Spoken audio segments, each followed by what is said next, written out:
Good evening. Good evening, ladies and gentlemen. The mayor has called the meeting to order. Mayor Roscoe, Present. Councilmember Bracken. I think he's joining us remotely. Councilmember Kaplan, Here. Councilmember London, Vice Mayor Sardinas. Here. Councilmember Stoner. Here.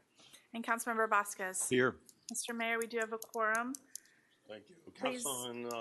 Councilwoman, can you lead us in the pledge? All stand. I pledge allegiance to the flag of the United States of America and to the republic for which it stands, one nation, under God, indivisible, with liberty and justice for all. And with us this evening, Father Juan Carlos Paguaga from St. Agnes Catholic Church for an invocation.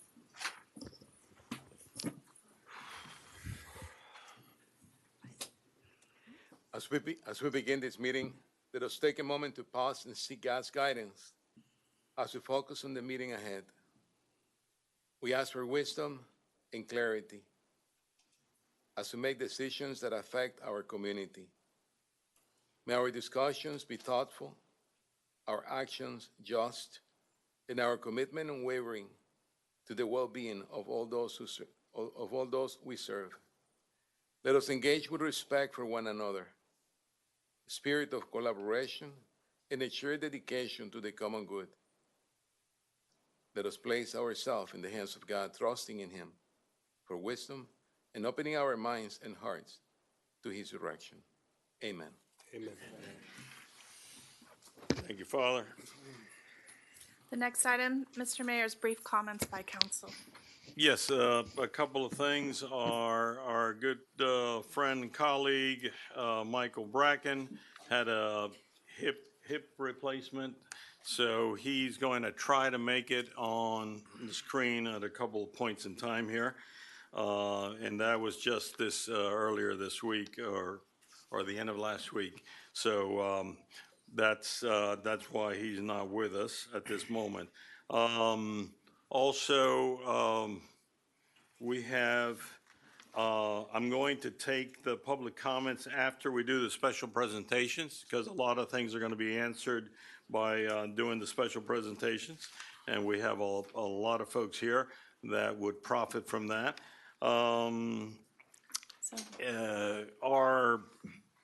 Our assistant clerk, Miriam Restrepo, had a car accident, and she's been out for quite a while. I don't know if all of you have noticed, but we wish Miriam well. Hopefully that she can be back with us soon.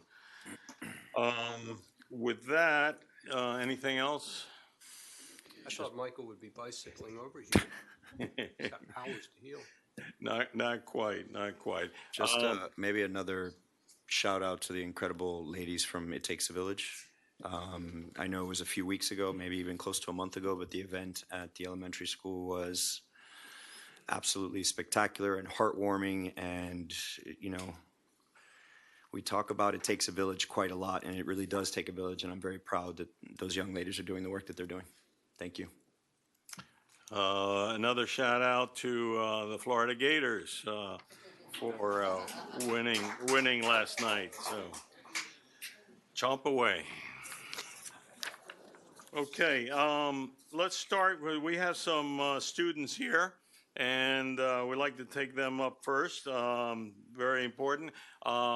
Let's go down and talk about this with the students that are here. And what we're doing is we are recognizing them and we are honoring them based on their drawings for the 4th of July contest, okay? The T-shirt drawing, the one that you usually see, and we'll have a place holder for that. Ms. Pina is also here, Susan Suarez.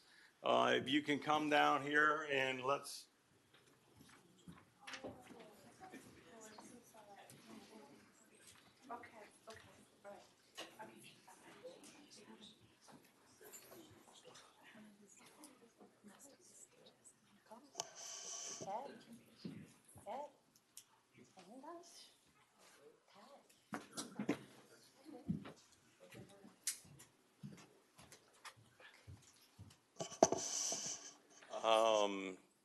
Terry, you want to tell us how this started, and then we'll announce the winners that are here. So this year, it was KBK Center that we chose. Last year, it was Mast.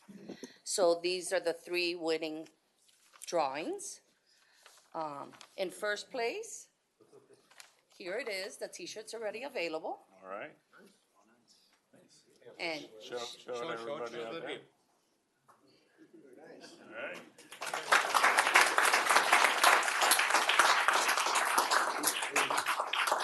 Julieta. And she's only in third grade, right? Yeah. Juliet Gallo Poveda is our grand prize winner. And here's her drawing. Show your drawing. There you go.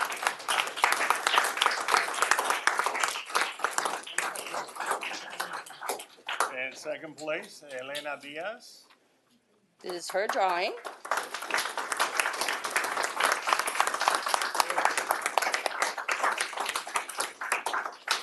And Senepe Gondugut is representing our flag. Yes. Good job. Would you like to give him a prize? Okay, Juliet. Here you go. Elena. And Zenep. There you go. Good job. Thank you, guys. There is really nothing much more important than the 4th of July for our community. So having the kids assimilate with that right at the beginning of their school, and it's wonderful to have them here and have them work on this. So a large round of applause for these talented students.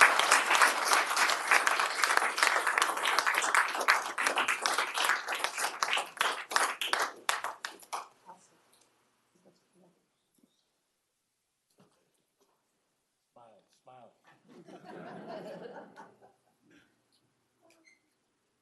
All right, thank you. Thank you.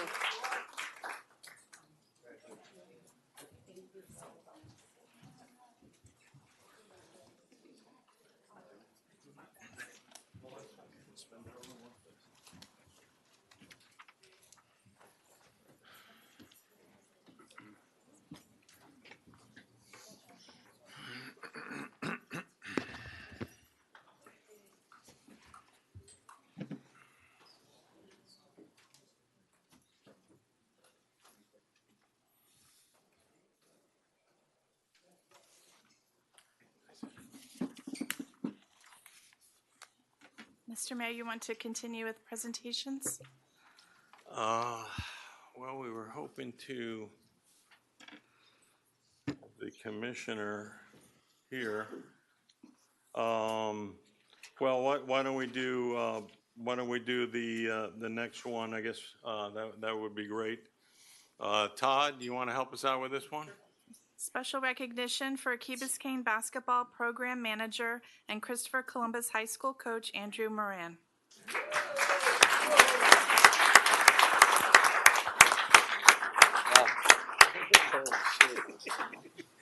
So Andrew moved to Key Biscayne as a teenager, played basketball at Coral Gables High School.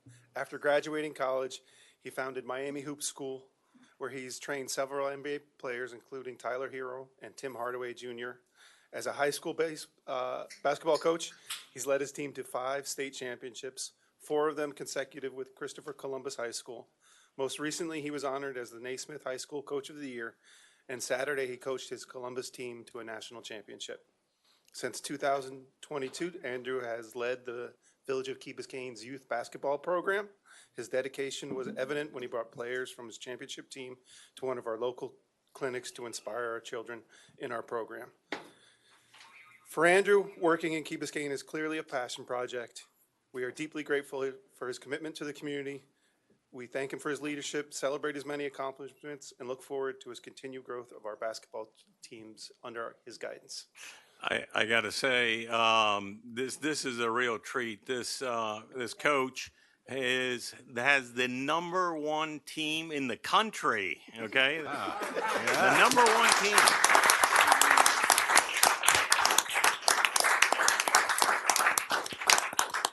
And I got to tell you, at my house we bleed Wolverines, so you know it's hard for me to say thank you and to say sorry about that. what a great honor is that you were able to pull that off. I saw the game. I've been to another game that you had at the Christmas tournament. It's a real treat to watch the young men that you have under you. They're very polite. They're incredibly talented, and it's great for South Florida to have that kind of athletes coming out of here, and it's a tribute to you. So, Coach, Thank take you a very bow. much. I All right. appreciate it. Thank you.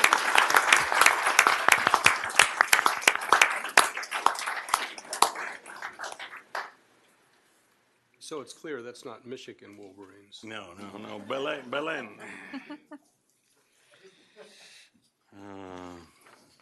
And the next, Still, okay. the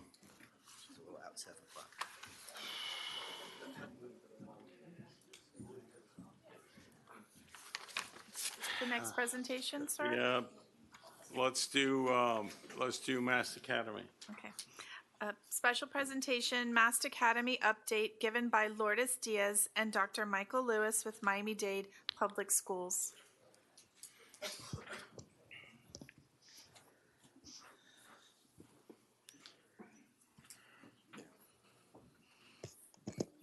Good evening, everyone. On the behalf of Dr. Jose L. Dotris, we bring you greetings. Let me just simply say that it's truly a pleasure to be in the beautiful village of Key Biscayne. Let me also start off by simply saying that we have been in constant communication with Mr. Sedanis and, of course, Mr. Williamson. As we all know, on March 15th, the notification actually were released, and the notification that I'm referencing were basically the notification as far as those parents that applied for any magnet program. And upon receiving that, we know that there were a lot of concerns that exist within the village. Let me also put things in perspective.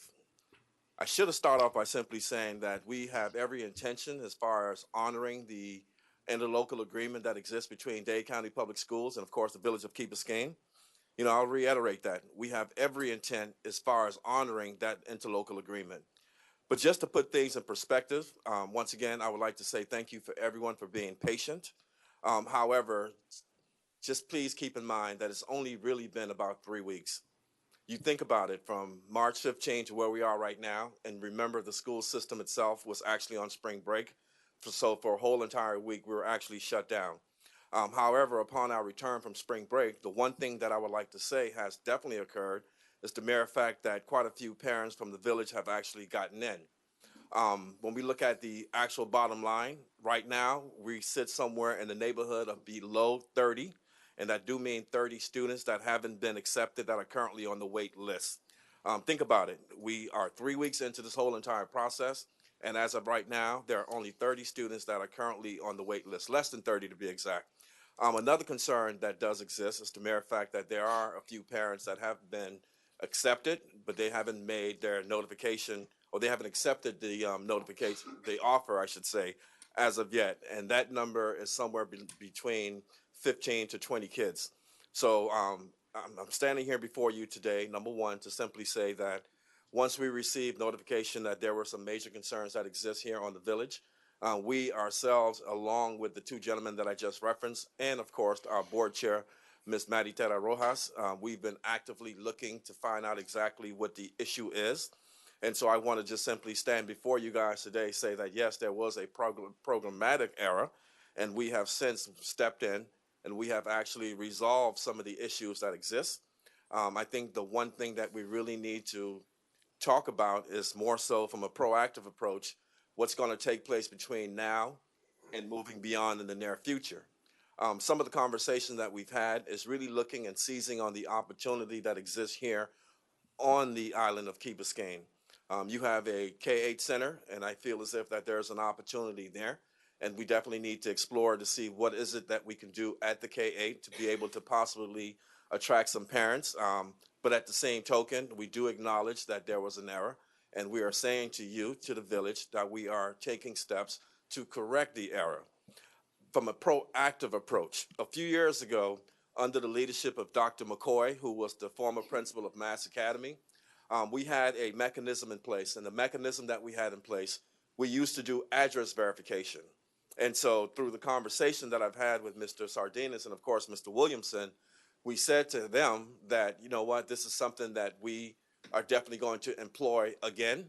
And so since then, I have actually had a conversation with Dr. Goulds, who is the current principal over at Mass Academy. And as of right now, he is actively trying to find a person that is willing to work hourly to go back and do the address verification.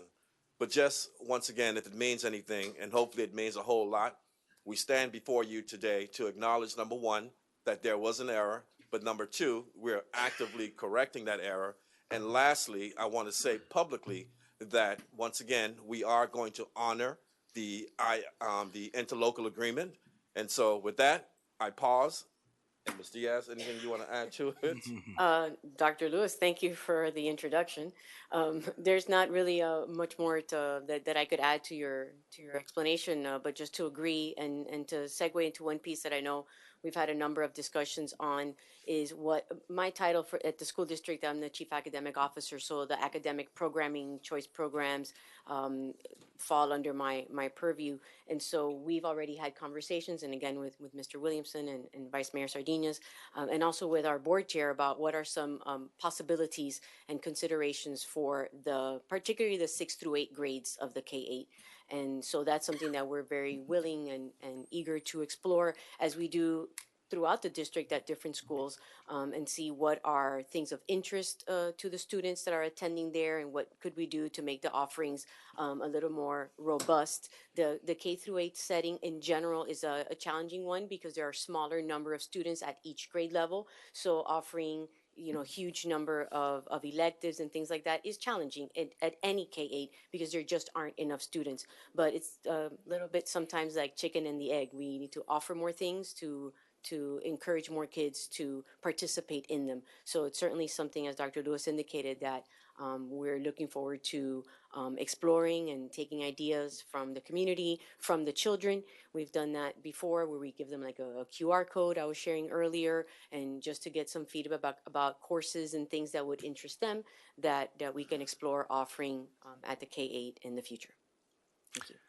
Dr. Lewis, thank you very much for being here today. Ms. Diaz, thank you very much also for participating. I'm sure that our colleagues here have probably a couple of comments. I'll start with Mr. Sardinas, and then I'll go this way. So I'll start by saying thank you for being here today. We appreciate it. Thank you for making yourself available. Thank you for mentioning we've been in communication. We talked a little bit about this in our last council meeting. For purposes of edification, we sometimes take for granted what we know, and maybe what the parents are fully informed. And you mentioned one thing about time frame, about the fact that there are still 30 children on wait list, and that this is very early in the process.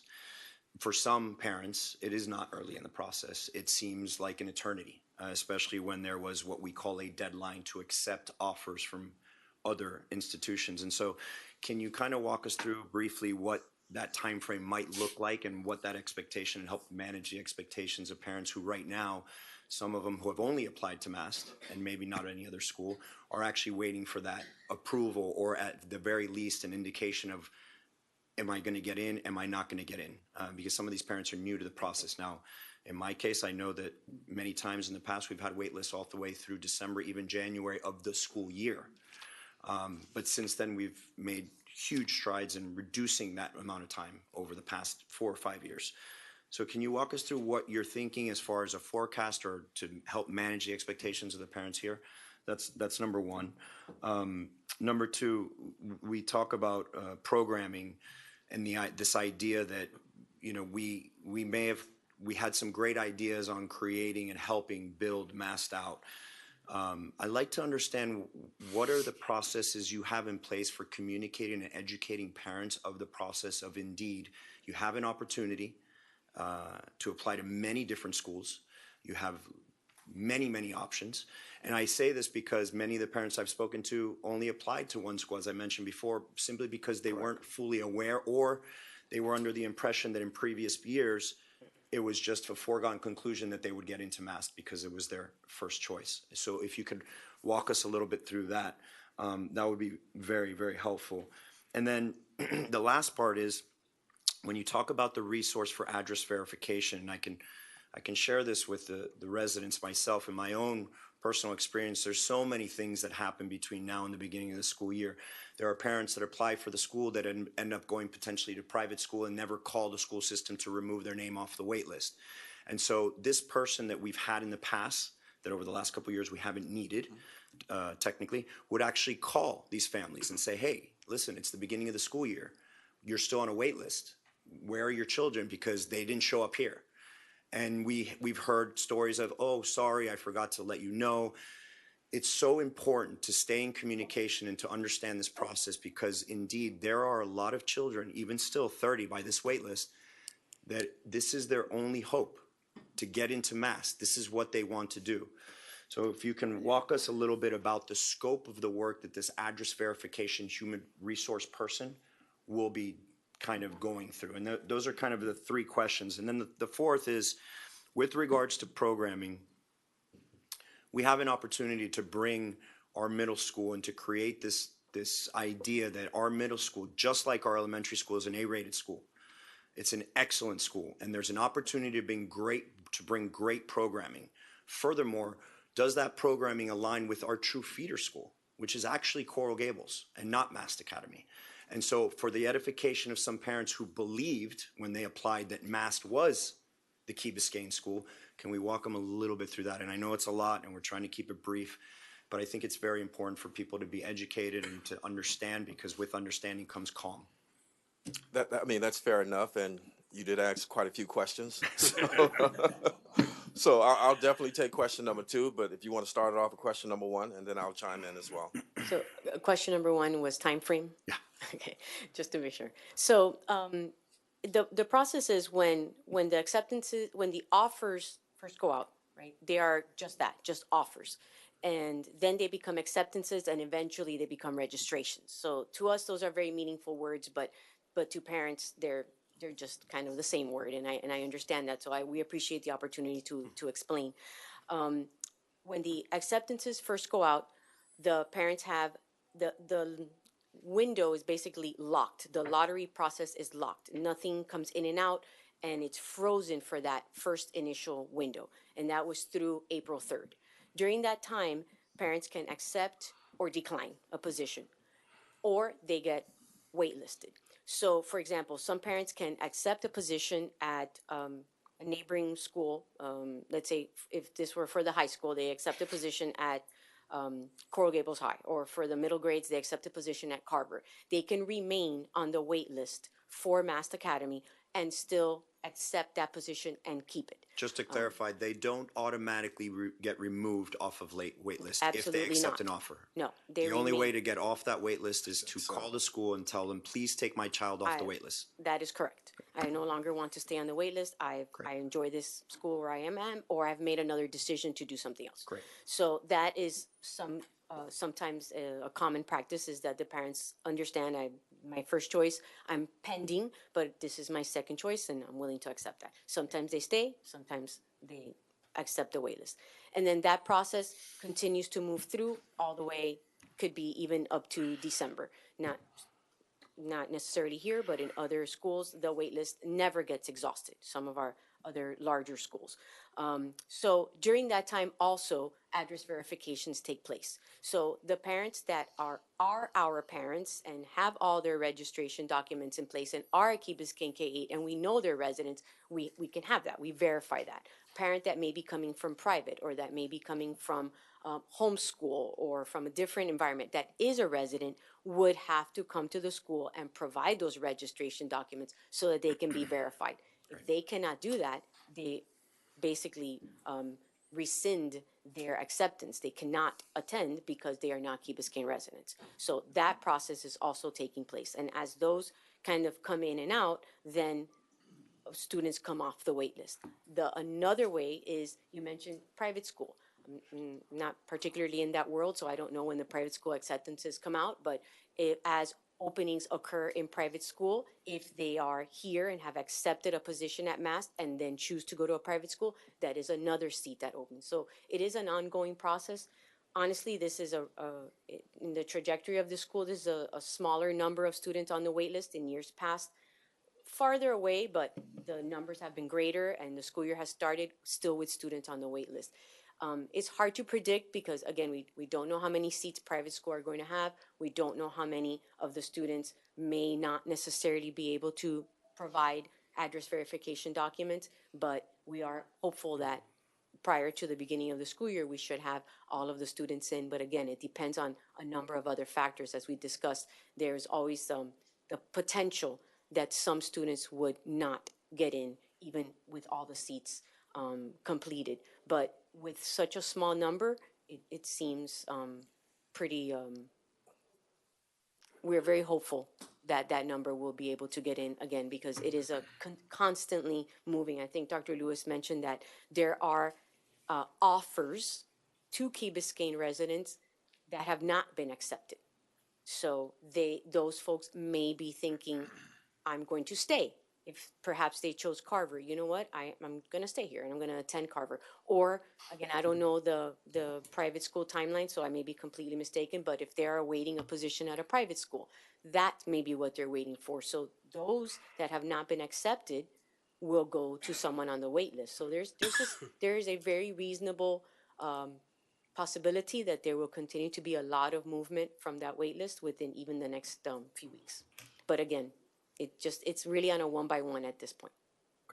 Okay, going into question number 2.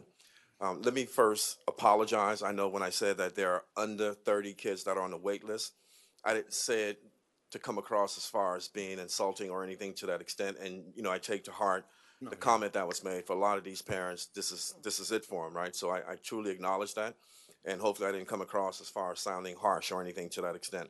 But along those terms, let me also say that Dade County Public Schools offer a variety of opportunities for parents and, of course, our students. And I would truly challenge parents to really go on our website and just kind of take a look at some of the resources that are available. In our conversation, we were talking about the mere fact that just right here in the Coral Gables area, we have several schools. ISPA, which is the International Preparatory Academy in support, and that is the school that specializes in language. And I would challenge anyone, this is a school that's nationally ranked. We talk about the mere fact that technically the feeder pattern high school for this community is Coral Gables Senior High School.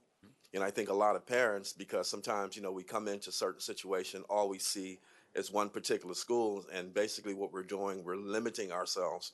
Now, I am one to say that Mast Academy itself, I understand the desire to want to go into Mast Academy. But I must also say that there are other opportunities for parents that may be seeking, other opportunities. But going back to the parent verification piece, this was something that was done at the time. I was in a different role. I was the actual Central Region Superintendent. And basically when we had a concern about a particular parent, because unfortunately, or fortunately, I should say, the product over at Mast Academy is one that is truly desired by quite a few. And unfortunately, people are willing to do unethical things to be able to get into the school.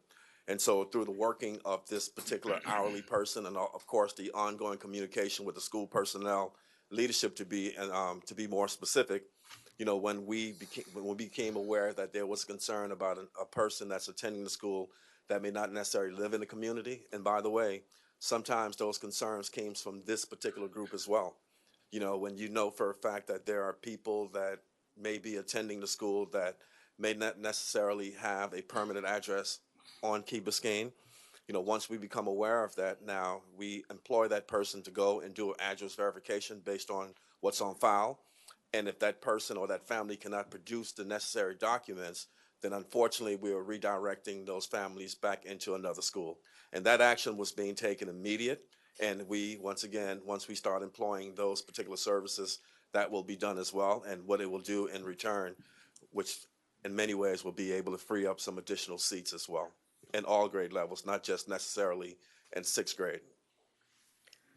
I wanted to say about, I'm not sure if this is question 3 or part of question 2, but you asked about how to know how many schools they can apply to. So we do a lot of different outreach activities, community presentations, the schools do tours, and they communicate that information to the parents. We have Parent Academy webinars in English, Spanish, Haitian Creole that are available online. And in the application itself, it has slots for up to 5, and it encourages on our website parents to apply to 5. But to your point, Vice Mayor, that's certainly something that we can work to make more explicit for parents to understand. Perhaps the patterns of schools or the ripples in terms of distance might be another good way, because if the idea is this is the school that I see most often in my area, they may not realize that there are others nearby. But the normal way that we do it, we had workshops at local libraries for parents to, again, get farther out into the community, the webinars, so that way they can be attended anywhere. We do different community outreaches. The magnet schools share that same information that apply here, apply at more, and again, through the application. But if there's yet another mechanism that we could employ to get that information out, we would be more than happy. Like I was thinking as I was here, community newspaper, local gazette. In my community, we get a digital weekly gazette. So maybe that's something, just as we were talking, that I thought we should employ in the future, so that more parents kind of get the message of not just how to apply, but how to explore, because they may not even know about ISPA, International Studies Preparatory Charter, Preparatory Academy, right down the street, that, as Dr. Lewis said, is a renowned school, small, intimate, like boutique high school that is relatively new, maybe 10, 12 years old. So folks that went to school in this community, that have lived in this community for some time, might not even know about it. So how would we make that connection for students in all communities if the parents don't even know that it's there? So we'll work on that. Let me also add on to that, as far as notification to community members. I'm really utilizing this particular board as well, just to be able to amplify some of the not concerns, but some of the opportunities that actually exist, right, and the different options and so forth. But I also want to just kind of put in a plug for this as well. We have what is known as an off-cycle magnet period. Normally this happens in May, and basically what it entails at the end of, or mid-May, if I'm not mistaken, all of the seats that are available, and I'm not just referencing Mass Academy, I'm just district-wide.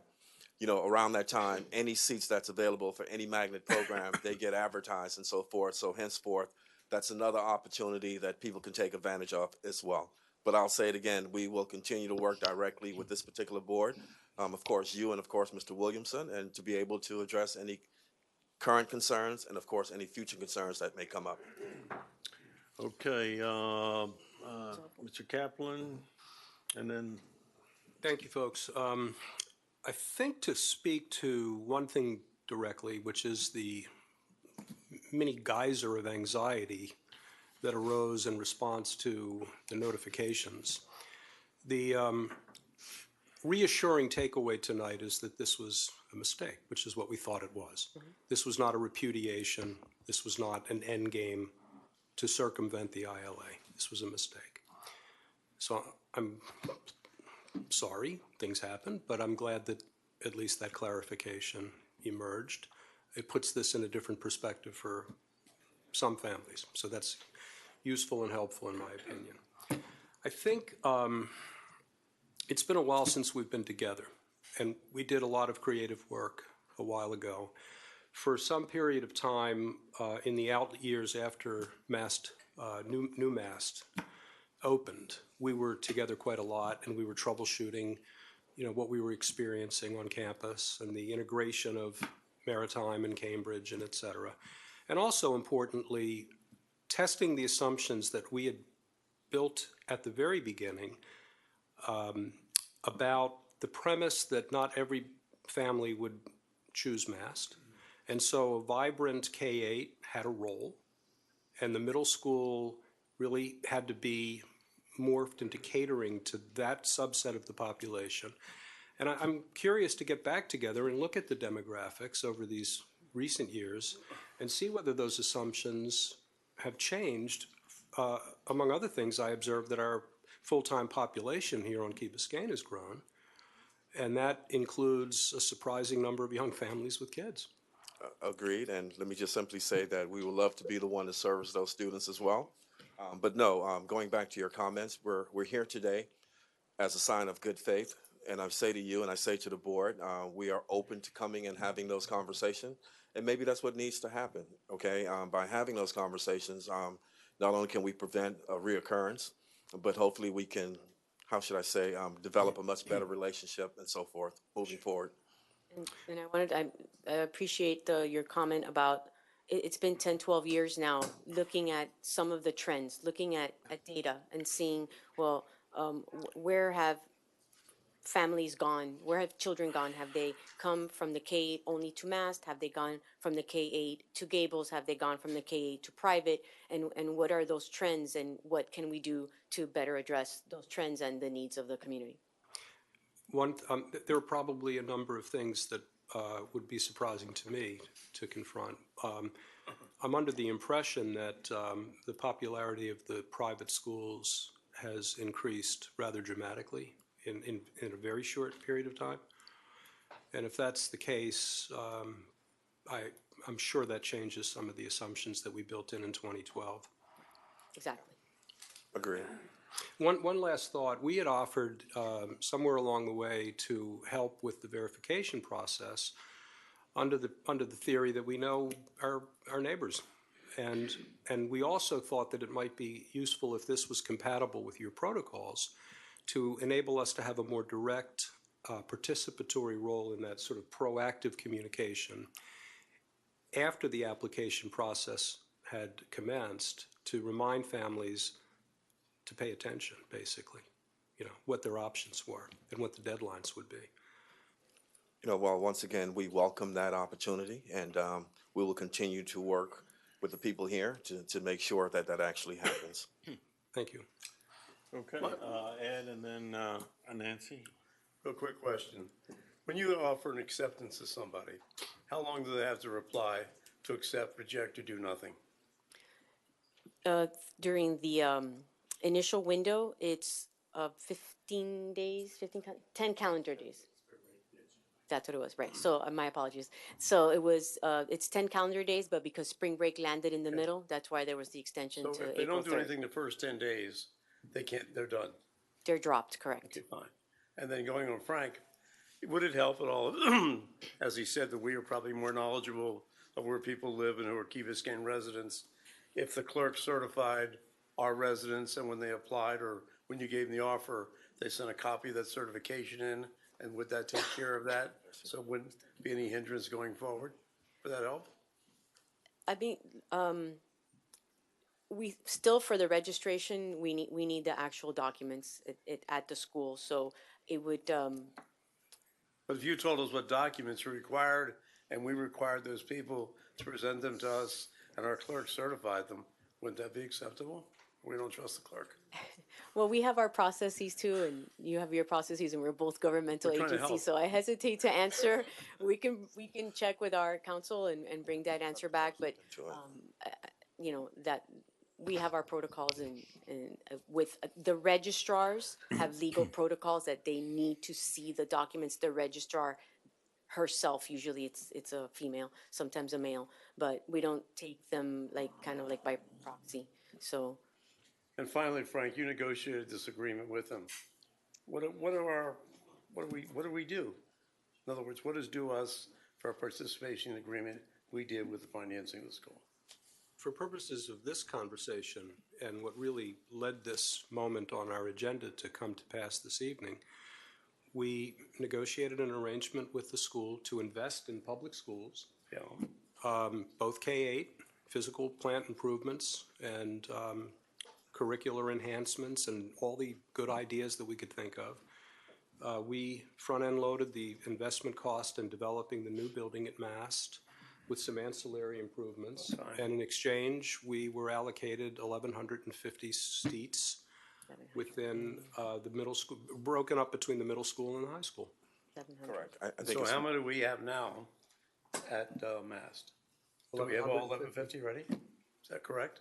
That is correct, all 1,100. And by the way, the breakdown He's is at actually, 1,100, he's at 1,150. it's actually 1,100, okay? And it's 470 in the middle grades, which is 6 through 8, and the other 630 and 9 through 12. So if we eliminated or reduced lower grades, we could have more in the upper school. Is that the idea? The ILA allows for flexibility Sorry. between, Yes. the ILA allows for flexibility between the grades, yes. Okay, thank you. Okay. I have some very quick questions. As you can imagine, we've gotten all the phone calls and the emails, and what people have been asking me is for concrete information. So, one question is, what exactly was the mistake? And was it something in applications? Or what, let me just give you my three questions because they're short ones. Another one is, in the interlocal agreement, it estimated, I know the number has vacillated over the years, that there would be about 150 sixth graders admitted. So how many have actually been admitted? And then my last question is, you might have asked this and I'm not sure if I understood the answer. If you send out an invitation, an offer, and it's not accepted by the deadline, is that offer rescinded and then you immediately send it to one of the people on the waiting list? We'll start with the last one and then, because it's freshest in my mind. During the initial window, we don't send to the wait list automatically, right? During the initial window that was through April 3rd, everything is locked down. So as seats are declined, accepted, that's just recorded in the system. When that April 3rd at midnight took place and then rolled into April 4th, then was when the seats that were declined start to populate from waitlist students. But So how if you many do do you not, have that have accepted, excuse me for I interrupting? don't have that number off You the don't top know of my how head. many have been accepted? Off the How top of many my have head, accepted no. the, I don't have that number here on the wait list. We know there's about 28, 30 On the left. wait list. What occurred, to go back to, let me go to the first question. It was a programmatic error. We run about 400 different lotteries for the different schools, loaded differently.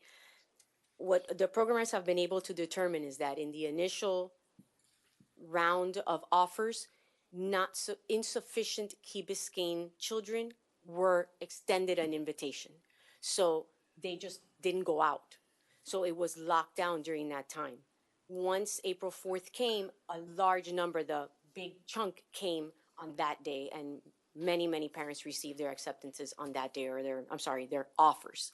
And so now we're in that follow-up window where it is like a one-to-one. When one declines, another one gets in, and one declines. Or those also have an expiration. So if within 10 days of receiving your wait list offer, you're on the wait list, you get an offer. If you don't respond by that new deadline, same thing, it goes to the next person. So during the initial window, it wasn't rolling like that. It doesn't allow, we were trying to do a manual roll, but it just locks down hard to prevent any confusions between lotteries and movement between one school and another. So it just kind of keeps it flat. Now it's moving on the daily. so between the offers that you've extended and the people on the waiting list, is that about 150 students for sixth grade? Yes, yes, that is correct. Which would mean there's about 110 accepted. Okay, well, I don't know the answer, that's the answer that we've been given, so, so if someone is not on the waiting list now, are you gonna be, No, they are, you'll be, if someone is not yet been advised that they're on the waiting list, as you get more No. people declining the invitation, you may be offering more, no, the waiting or list it's done? is static. It's whoever applied by the deadline in January, either you get accepted or you get on the wait list or you decline, right? So of those who are on the wait list, they will continue to move through as they have done every year in the past. This, hopefully as soon as this month, next month. In the past, it has taken much longer. We try to move them in as quickly as possible, but they stay on the wait list until either they are accepted or they say, I no longer wish to be on the wait list. I'm going somewhere else, or I have gone somewhere else. Okay, thank you so much. Okay. could we ask you, there's probably some people that have some other questions. If when you leave, you can give them a little bit of time back there, that would be fantastic for us. Because unfortunately, we do have to move along on the agenda. But again, Ms. Diaz, Dr. Lewis, thank you so much for being here. I hope that this clarifies a lot, but we'll continue to work through Oscar and the rest of the board here, and with our manager. So again, we appreciate your being here. It's great. Everyone needs to own up to the different things that happen that aren't intentional, obviously, but working through them together, this is what we're here for. I just thought of the solution. Would it be possible, when you accept people to Mast, you did it by grade, 12, 11 down, so that by the time you get to sixth grade, you didn't have, let's say you were 30 people short, those people would be going to K-8 for sixth grade. By the next year, they'd be able to get in, and that way everybody would be able to get in, and nobody would be denied admission. They might not get in sixth grade, might have to wait to seventh grade, but not using the same 1,150 people, they could all get in. Is that possible? Well, let me just say this, and I know that Councilman Kaplan made a comment that it's been a few years since we've really engaged each other in conversation. That'd be an excellent point that we can take up, at some future date and so forth, to look at that as a possibility. Yes. Thank you. Thank you. I guess as families are looking for incentives at Mast, we probably should rule out the certainty of a national basketball championship. Well, if the coach from Christopher Columbus is willing to come over and coach, I'm quite sure we have a good chance. We'll work on that. All right. Thank you again. Again, thanks for coming. Thank you. Our county commissioner is here. And we have an interesting topic that she's going to help walk us through. We work on things all the time, and so there's kind of like, just because we don't make a splashy announcement doesn't mean that we're not working on stuff. So we've been working on this Rickenbacker situation for many months. We've been working on the bridge, Bear Cut Bridge. So all these things continue to happen as we go through our different routines here. Madam Commissioner, you've been eclipsed a little bit by Mast here. Never. But In fact, if I could take a moment of personal privilege, because Frank and I were the ones that negotiated that agreement. yes. I'll give you my 2 cents now that I'm not conflicted. But when we first negotiated this agreement, one of the things that we talked about was, Commissioner London, what you mentioned, that it would be a moving target, right? And we do have students that leave at different grades because they go to other private schools. So we do have some attrition, not a lot of attrition, but we knew we would have some attrition at 7th or 9th, or 10th, but they're very small numbers. So originally when we discussed it, it was a set for the year coming in, and then the other number would fill those gaps that as those seats, became open. And the other thing that I think is important that you all should consider that we talked about is I was never a fan of Cambridge. I criticized Cambridge as a sitting school board member. I was never a fan. I told you that I wasn't a fan, but we had a lot to accomplish, and it was very difficult to tackle the Cambridge piece. I went to Coral Gables APIB, and what I always recommended was that at year 5, there would be a serious conversation about the purchasing of Coral Gables APIB. I think that is what would ensure that the residents of Key Biscayne had the type of access that they deserve. And that is what Miami Beach did. Miami Beach, purchased a license for APIB, and they ensured that it went through their entire system. So you could purchase the license and then have it run through the K-8 and then also through Mast. So that is always what I envisioned. I know we talked about curriculum, and it was a lot of money at the time.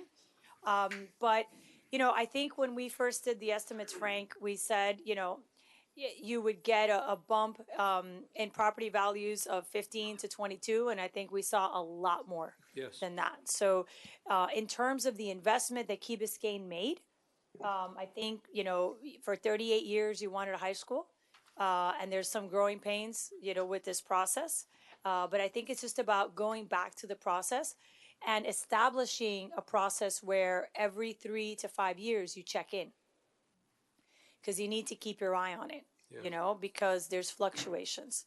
And right now, the fluctuations are that there's more demand, right? Huge, yeah. Right? And I think that that's going to continue, but, there will eventually be demands about the curriculum, because I think we could do better than Cambridge. Cambridge was a placeholder, and we know that. But Cambridge cannot compete with what is available at Coral Gables Senior High, or what is available at Ransom or at Gulliver or at other schools. So I think moving forward, you need to create a different lottery. And we had always talked about that. We had always talked about something that was different. And then a separate conversation about curriculum. So those are my 2 cents as a former school board member who negotiated MAST. And then I'll change hats, and we could talk about all things county, starting, of course, with the Rickenbacker. All right. So, Was it Dr. Birch? Was that Helen Birch? Was that the administrator's name? That yes. Because we had talked about this very subject, about revisiting IB. Yeah. But, first learn to walk and then learn to run, basically. Right. I mean, at the time,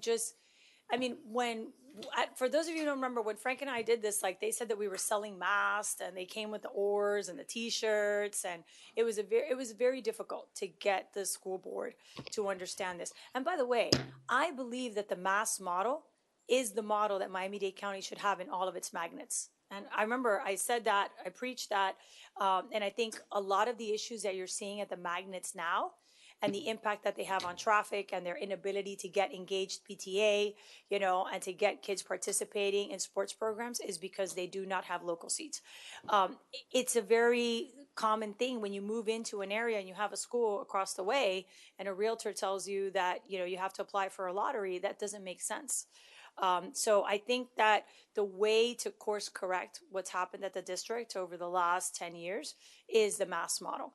So I think that's what needs to be explained as they deal with attrition at a lot of these magnet schools, how successful MAST has been, because I think it's something that should be ported to other communities.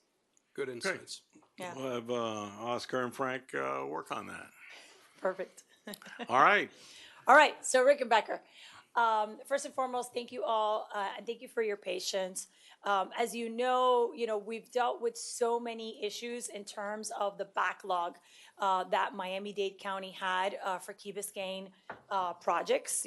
Everything from ADA at Crandon to the parking lots to Bear Cut. We really have been playing kind of infrastructure whack-a-mole on the village. So I thank you for being so gracious. As you know, when we talked about the repairs that we were making to the Bear Cut, one of the things that I emphasized was that I did not want those repairs to be for 50 or 60 years. In fact, I don't even want them to be for 25, because I think that we need a 50-year solution, not a 10-year or a 15-year or a 20-year solution. So Bear Cut, and we did a video where we explained it and everything. And tomorrow we'll be talking more about that. We have another meeting. We'll be talking about those bridges. And then we're also going to be rolling out what the plan is for the Fisherman's Pier and the old Rickenbacker, which I love. But obviously we had to close because it is unsafe. But I really wanted to take this opportunity to talk to you about the Rickenbacker plan. So the county has been working on a plan for some time, and it is, in my opinion, just a reshuffling of many of the same problems, right? I don't think that moving the lanes, and look, my office we changed the intersection in front of Mass Academy, because Right. Joe, you and I got tired Right. of asking, so I Right. just went ahead and did it. And I think that's important, but that's not the solution. These are temporary things. We know that what we need to do is to completely reimagine the the Rickenbacker and redesign the Rickenbacker. In its current state, it will always be problematic. We had a meeting with the stakeholders, and one of the things that I'm going to be rolling out on a temporary kind of fix is counting the cars that go into the different sites. Because right now, the situation is the Rickenbacker can only sustain so many vehicles, and we need to know what that floor and what that ceiling is, and we need to control it with the permits and with the events. But that's not a solution to our problem. Our problem is much bigger than that. And Juan from Preservia, who is also a Key Biscayne resident, is going to speak about the problems that we have in just the way that it's built and how you get in and out of these places, some of which are not fully activated. So that's kind of my heartache with the county. When the county says, no, Raquel, it's going to be great, it's going to work. And I'm like, no, it's not, because the Marine Stadium hasn't been restored. Virginia Key hasn't been built, right? We have all these stakeholders that in the future will bring more humans, not less humans. So if we're already in a difficult situation now, I want to do something that's really transformative. But in order to do something that's really transformative, I need your support. So the ask that we're making today is we want to have a public meeting on May 6th. And at that public meeting, we're going to present what we have all been thinking about, which is something very ambitious. It is. I mean, go big or go home. And it's something that I believe will be transformative and that will give us the Rickenbacker that we deserve for the next 50, 60 years. That's what I want to present. And in order to do that, I need your support. So I'm going to meet with each of you individually so that we can talk about it before we have the public meeting. And then we'll have the public meeting. I'm pushing the county to think out of the box, but I will need your support in the delta between what the county approved for the planning and design of this Rickenbacker and what we are proposing, which is, I believe, the Rickenbacker that Miami-Dade County and the residents of Key Biscayne deserve. Because as we look into the future, we know that from Bill Baggs to Crandon to the stakeholders along the Rickenbacker, we're not going to see less activation, we're going to see more. And we don't want to be having this conversation every 3 or 5 years. So with that, I will ask Gene to come up. He's been absolutely wonderful. And then you all can hear from Juan, and then I'll close it up and take your questions. Mr. Mayor, members of the council, Mr. Manager, Madam Clerk, council. As many of you know, for many, many years, the Rickenbacker Causeway has been an issue near to my heart. We have to understand the significance of it is different than the rest of Dade County. It isn't US 1 Monday through Friday. It's a pleasant drive coming in and going out. People don't understand our problem is like Dolphin Stadium. It's when they have a game, we have a problem. And we have games on random times when the weather is good, when the weather suddenly gets bad. There's an event on Virginia Key, it shuts it down. We always have to be careful that it's not just our problem. It's the people. I go to Cape Florida State Park with Diana all the time. And by the way, I should say, Diana and I met in Gables High School in 1959. So I speak fondly of Gables High School. But our problem, if we come across as selfish, that it's about the village of Key Biscayne and our neighbors, it's A, not true, but it also isn't a good sell when we address this problem. It's the people that come to Cape Florida State Park, it's the people that go to Crandon Park, it's the people that want to use their land and be able to enjoy it without having to spend 8 hours to get home on a particular day when it shuts down. Going forward, we have to recognize some realities. The county has, in fact, over a very long time, diverted toll revenues from the bridge to use for other things. That is literally water under the bridge. It doesn't help to complain about it or whine about it, and the current administration had nothing to do with it. It happened in the past. We can't complain about the fact that this is just their problem and not our problem. It is our problem. Now, as it turns out, a young man who I did not know at the time, named David Martin, was meeting people on Key Biscayne because he was becoming involved in Key Biscayne, and he asked if he could visit with me. And I said, sure. And then we had a nice conversation, and he said, is there something that he could do for Key Biscayne? And I said, yeah, what is that? I said, go hire some good engineers and design us a causeway. And I was thinking about, by the way, the difference between Boeing and SpaceX, right? SpaceX wasn't government, and yet it built a missile rocket system that is, for the world to behold. Boeing can't get it done. The government couldn't do it. What you have to recognize is that government also always brings you a solution without telling you what decisions they made along the way that led to that solution. Because decisions are made, for example, in the causeway at the early stages saying, I can't do that, it's too expensive. So you'll never see what was too expensive because that choice was eliminated on day one.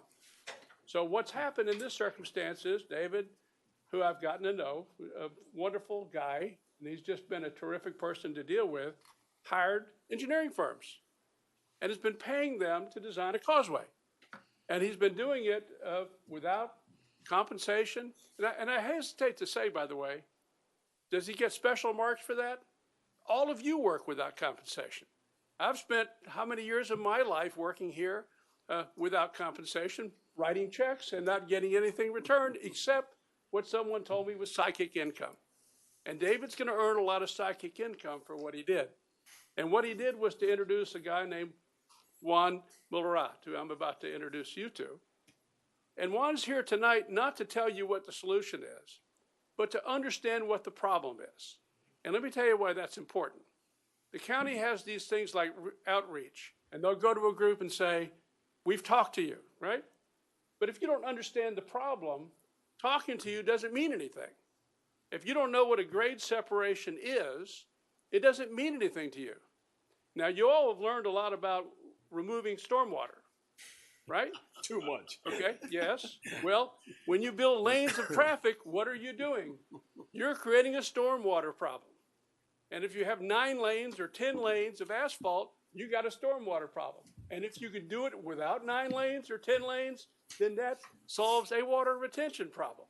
And you know that, okay? So the point of tonight is a primer on what is the problem. So I introduce my now good friend, Juan Mullarat.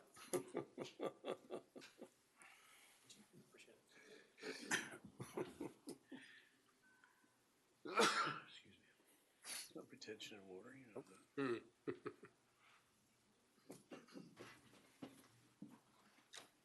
All right.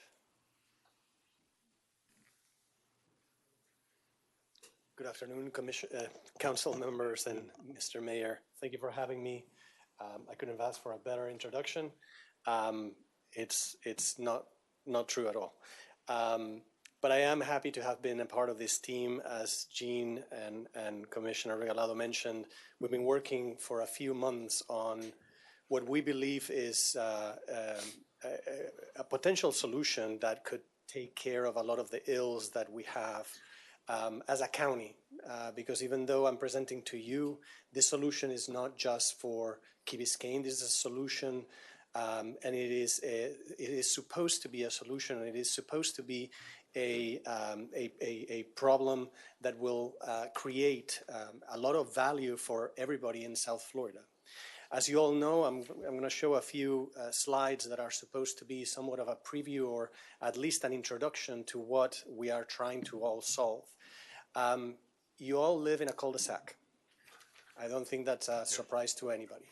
And as a cul-de-sac, you've got one way in and one way out. The day that connection is severed, let's hope that that doesn't happen. So a solution needs to be created, and a solution that provides alternatives to mobility and alternatives to livability and accessibility throughout this right-of-way that you have running to your village. The other thing that's interesting, and I'm going to tell you a lot of things that you probably already know, and hopefully there will be a few that you don't. Virginia Key, for instance, is one of the largest, it's actually the largest open space in the city of Miami. And it's hard to get to, and it is full of traffic, and not many people use it because of that, because it is hard and it's cumbersome to enjoy. And yet, the South Florida and Miami-Dade County have become one of the most desirable places to live in the country. Some may say the world. And so what happens when you become one of the most desirable places to live? You've got rapid growth. You've got more people. And with more people, you've got other challenges like traffic. You've probably seen an increase of that traffic. I have 2 daughters that go to Mast. And trust me, I do not like driving them to Mast. So we wake up very early so that they can take the bus. And so the driving is not my problem.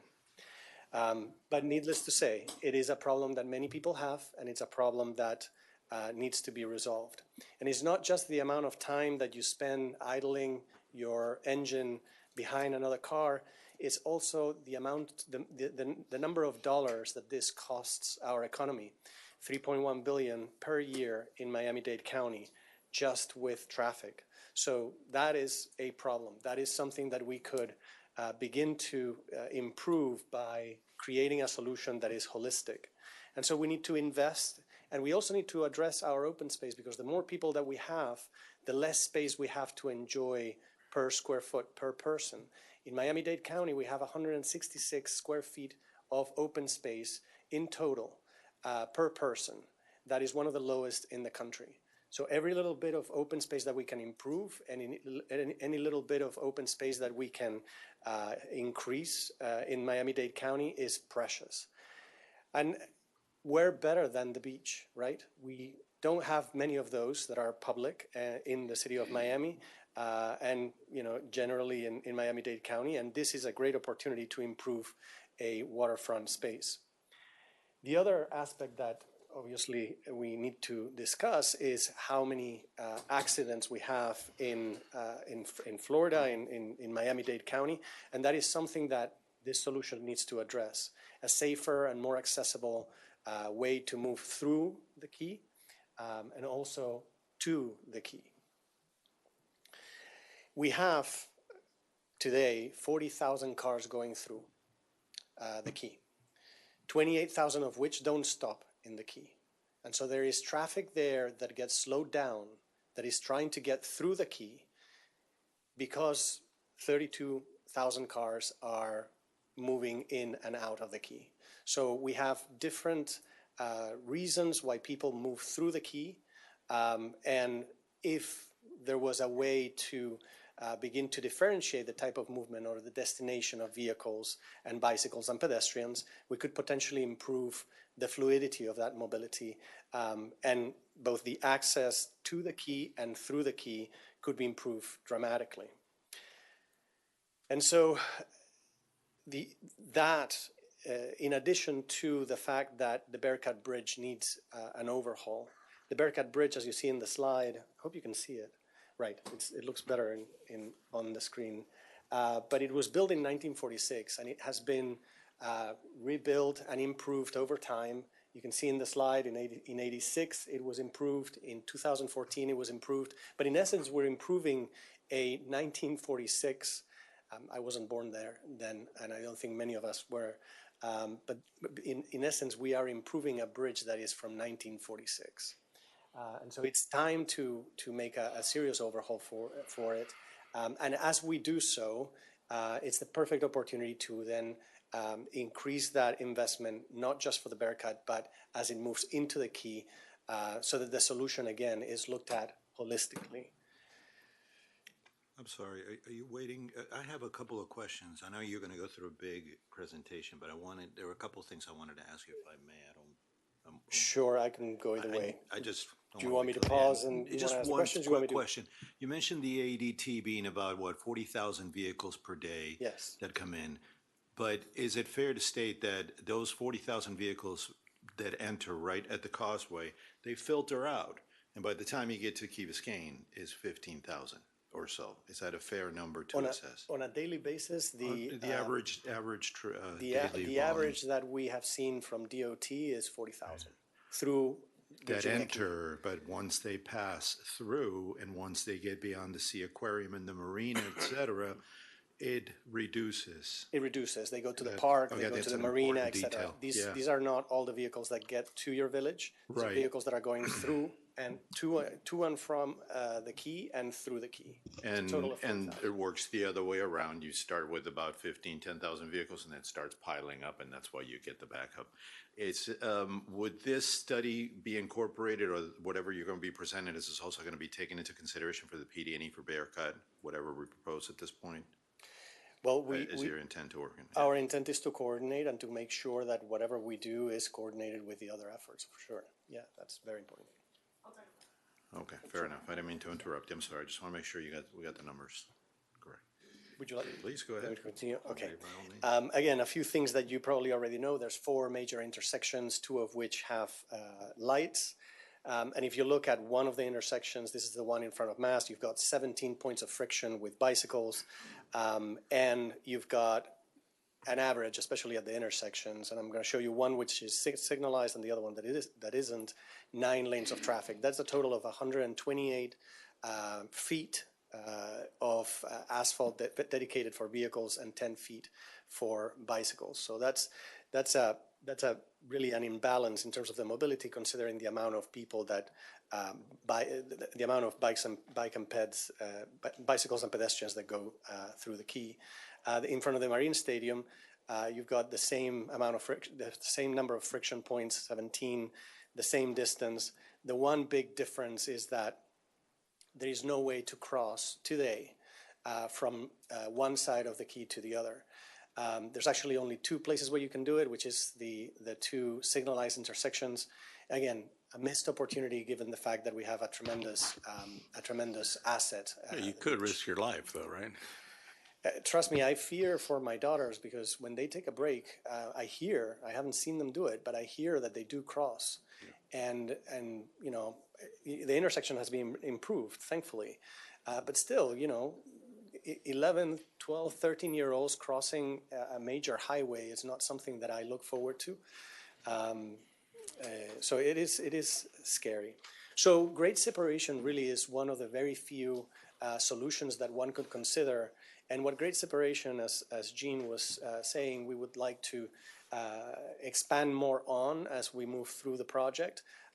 Grade separation basically establishes that different modes of transportation may have to be at different levels, right? So either the cars go on top, the bicycles go on top, but in essence, you have to separate the modes of transportation, especially if they have different speeds. So it is important to create workable solutions for the quay. The few items that I would like to highlight are, number 1, first and foremost, the safety of pedestrians and cyclists. Somebody at DOT once told me how much is a life, right? And that's how they measure the cost of their improvements, and it's priceless. So pedestrians and bicyclists need to be, their safety needs to be our first priority. Then provide meaningful access to this asset, to the beach, for recreation and improve the beach. This project should also look not just as a project for mobility, but also for the open space and the beach and recreation. We need to improve also through the project the internal circulation. That is the circulation that happens within the quay, and as well as the circulation that goes through. So for those of you that live here and work in the rest of the county, some way of bypassing all that traffic that's moving in and out from the curb cuts within the quay. That would be ideal if we could just achieve that. And then finally, it's not less important, but it is also worth mentioning that this project needs to improve the environment. We need to create a quay that is resilient. As the commissioner mentioned, this is not a 10-year project. This is a 50-year project, but the repercussions of this project will go way further than that if we think of how the environment can be protected. So again, we need to think about how to move traffic through, especially or ideally without signalized intersections, through the quay, from Key Biscayne, all the way to City of Miami. Second, we need to improve that circulation within, especially considering safety and accessibility. We need to think of the key not just as a way to move through vehicles, but also as a linear park, as a beachfront amenity, which is, in my opinion, unparalleled in Miami-Dade County. And then we need to reduce the impermeable surfaces. I showed you that you have, on your intersections, you've got 9 lanes of travel, which is a lot of asphalt. And if you think of the almost 2 miles that we have, or almost a mile and a half that we have, it's a lot of asphalt. Address sea level rise and other environmental conditions, improve Virginia Key as an amenity, and finally, balance everything: mobility, the amenity, and the resilience of the key. If we do all that, we will improve the accessibility. Again, I will sleep a little better thinking that my daughters don't have to cross 9 lanes of traffic every time they want to get an ice cream across I was going to say across the street, but it's really not a street, across the causeway. Because at the end of the day, there is only one road to get in and out. So if we don't make it resilient, if we don't make it to last, you will have a problem, another problem down the road. And again, what is the reason why we're doing this? Many of them, right? But at the end of the day, the problem that we have here is not just about your residents moving in and out. The problem is exacerbated by the fact, by a wonderful fact, which is that Virginia Key is one of South Florida's favorite destinations. And that's why you have so many people. That's why you have so many bicyclists. And that's why you have so many points of friction with vehicular traffic. And with that, Gene, would you like to? Yes, thank you, Juan. Thank you. If I may just briefly, and first of all, none of this would be possible were it not for the fact that we have, in my judgment, the best representative this community has ever had on the county commission.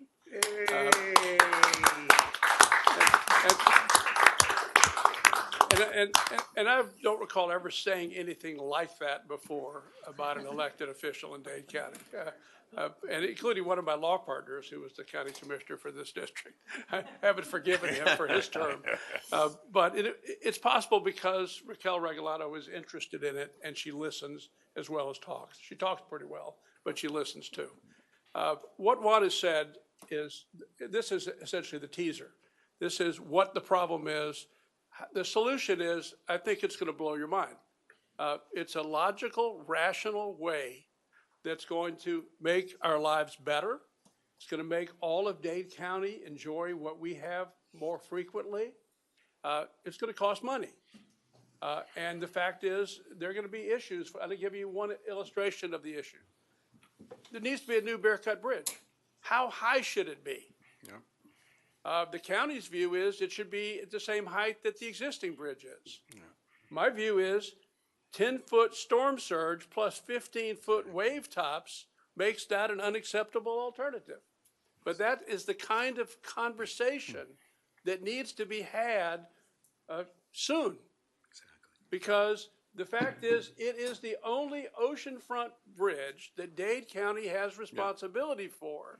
The only other oceanfront bridge is Holliver, and that's an FDOT bridge. And of course, how high is Holliver? Now, there are issues. If you make it higher, you increase navigability through Bearcut. That's good and bad.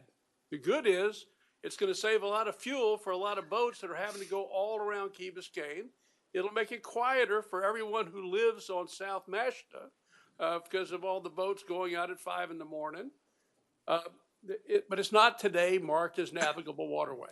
It's not that there's not a channel there, but there can be there. But that's just an illustration of the kind of problems that happen and solutions that are addressed when there's a public process. But if these decisions are made behind closed doors and you don't know about them and you don't know what decisions were made, then that's when we end up with the mess we always have. And so thank goodness for Raquel Regalado. I'm looking forward to her meeting on the 6th. And the plan is, frankly, for you to see the solutions, because I think you'll see it beforehand, but the public needs to see it too. And so I look forward to that. And Commissioner, again, I'm not blowing smoke. You've done a wonderful job.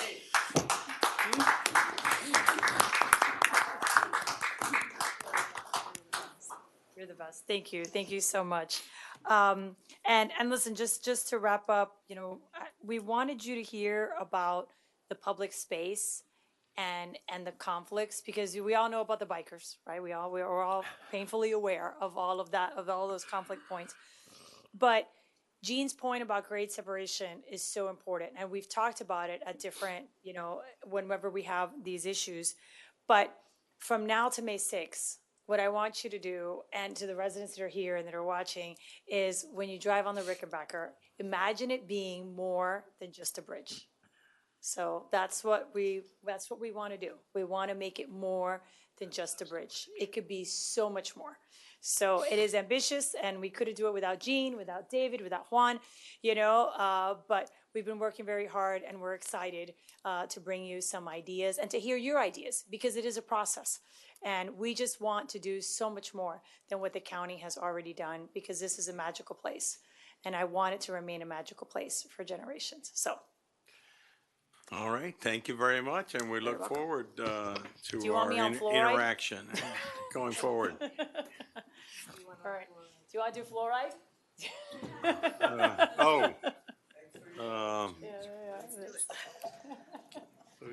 I'm already here.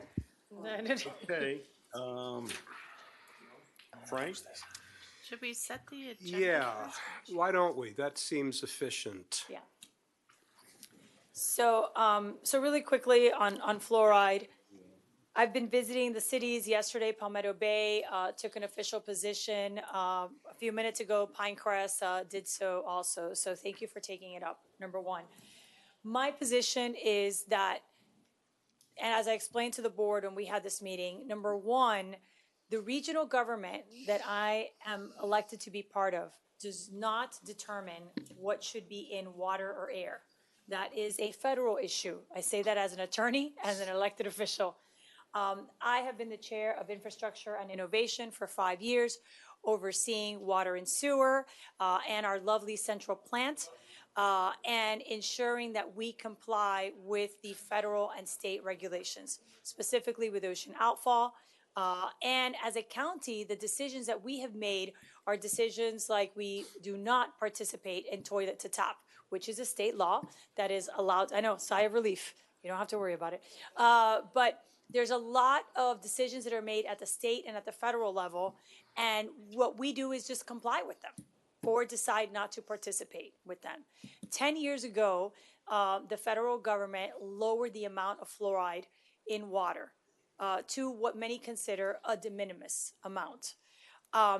For the record, one of the things that we didn't get to talk about, because at the Board of County Commissioners, they didn't follow our normal process, it didn't go to committee, we weren't allowed to present, we weren't allowed to talk about the other side, is all the bottled water that we drink, it has fluoride. Most 80% of it has fluoride, and it doesn't say that it has fluoride. So this is a much bigger issue. There are cases that are asking the EPA to look at the amounts again. But first and foremost, Miami-Dade County water, which you receive, is safe. I tell you that as someone that works in this department and is lovingly called at the county the water nerd. So I can tell you that we comply with all of the rules. And if we believe that there was something unsafe about the water, we would tell you immediately. This is just politics. And I don't think that my board should be participating in this. The first thing that I asked them for was a deferral. Because the state is taking up this issue in SB 700. The Commissioner of Agriculture, Wilton Simpson, is bringing an item that would add the state of Florida to the state of Utah, which has decided to take fluoride out at the state level. If that's a decision the state makes, that's a decision the state makes. As many of you know, whenever these decisions are made by a local government, it opens you up to litigation, especially when the process is not followed. And what I brought to my board were several examples of class actions as a result of local municipalities making decisions specifically on fluoride. But my concern is that it's also a slippery slope. Next month, are they going to ask me to change the amount of chlorine? What comes next? I voted against it. I am going to all the cities and asking them to take a position. What I brought to the board was, pursuant to our agreement, you have the right to weigh in as a recipient of the water that Miami-Dade County produces. The Board of County Commissioners has the right to determine unanimously what it does for the unincorporated residents of Miami-Dade, but it does not have the right to make these decisions for the municipalities that it services. So what we're asking the cities to do is, if you want to take a position, the mayor has until Friday to veto. I have asked her to veto this. She did have a roundtable yesterday with dentists and heard both sides of it, which is something that I think it would have been nice for the maker of this item to allow the county commission to do. We were not allowed to do. And I think that we do have the opportunity to change some mind and hearts on the Board of County Commissioners, and that there's also an even more important opportunity to take a stand in terms of process, accountability, participation, and transparency. So if you have any questions, I'm happy to answer them. I can talk about fluoride. I can tell you all that fun stuff. But I really just ask your dentist is what I have told people. Just call your dentist and ask him or her what she thinks. I don't think anybody wants to hear from a politician, about something that is outside the realm of my expertise. Okay. I not only asked my dentist, I asked other people's dentists. Got the same answer. And yeah, I got the same answer too. What's the reason for this whole removing fluoride? It's a dog whistle. It's a dog whistle, and it gets you a lot of Instagram, like reels. What does fluoride do bad? Let me put it that way. Well, it does good. What does it do bad? We were just presented with the anti-fluoride folks at the county commission, and even they said that the data is mixed. That there is some studies that say that it impacts IQ, but some studies say that it increases IQ. There's some studies that say that, it does this, and there's some studies. So it's very varied, and it's very difficult to isolate also. But there's a subsection of folks that receive their water from wells, and they kind of are the case study, and they say, we're fine, we don't need fluoride.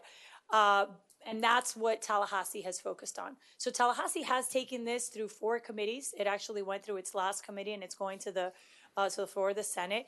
And they have kind of taken a deep dive into some of the studies. But currently, there is no defining science on this point.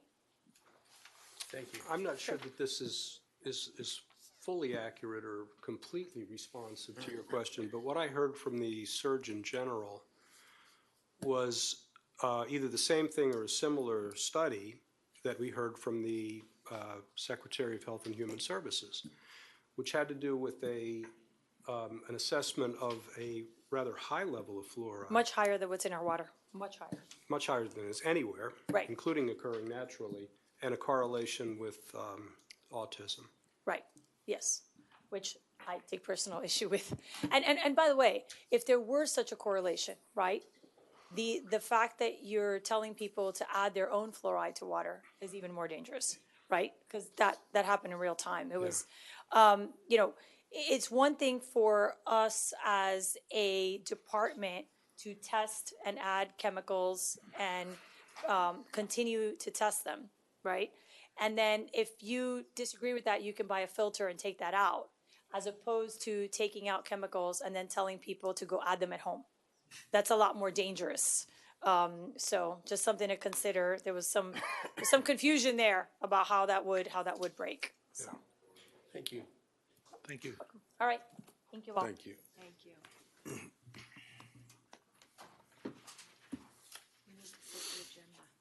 Do you want to deal with this while the commissioner is here? We can pull it out of order and. Mayor, I also think that there would have to be a reasonable opportunity to be heard. Usually we would deal with this since public comments are usually heard at the beginning, but we haven't allowed that yet. And if there's going to be an official action taken, we should allow that to occur. So, fair enough. We'll take it up. Thank you. Thank you all very much. Thank you. Thank you.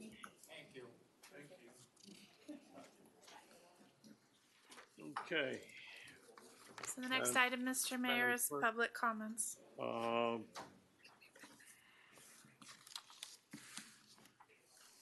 we go. Yes, we forgot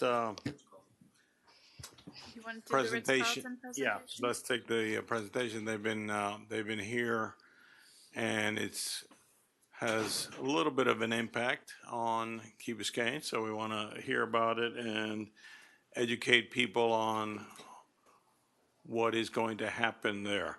I'm very happy that the Ritz-Carlton is making what I believe is something of a $120 million investment, which is something that very good for Key Biscayne. It shows that investment continues to come in. People feel very good about Key Biscayne, so it's really wonderful that that's happening. Are they here?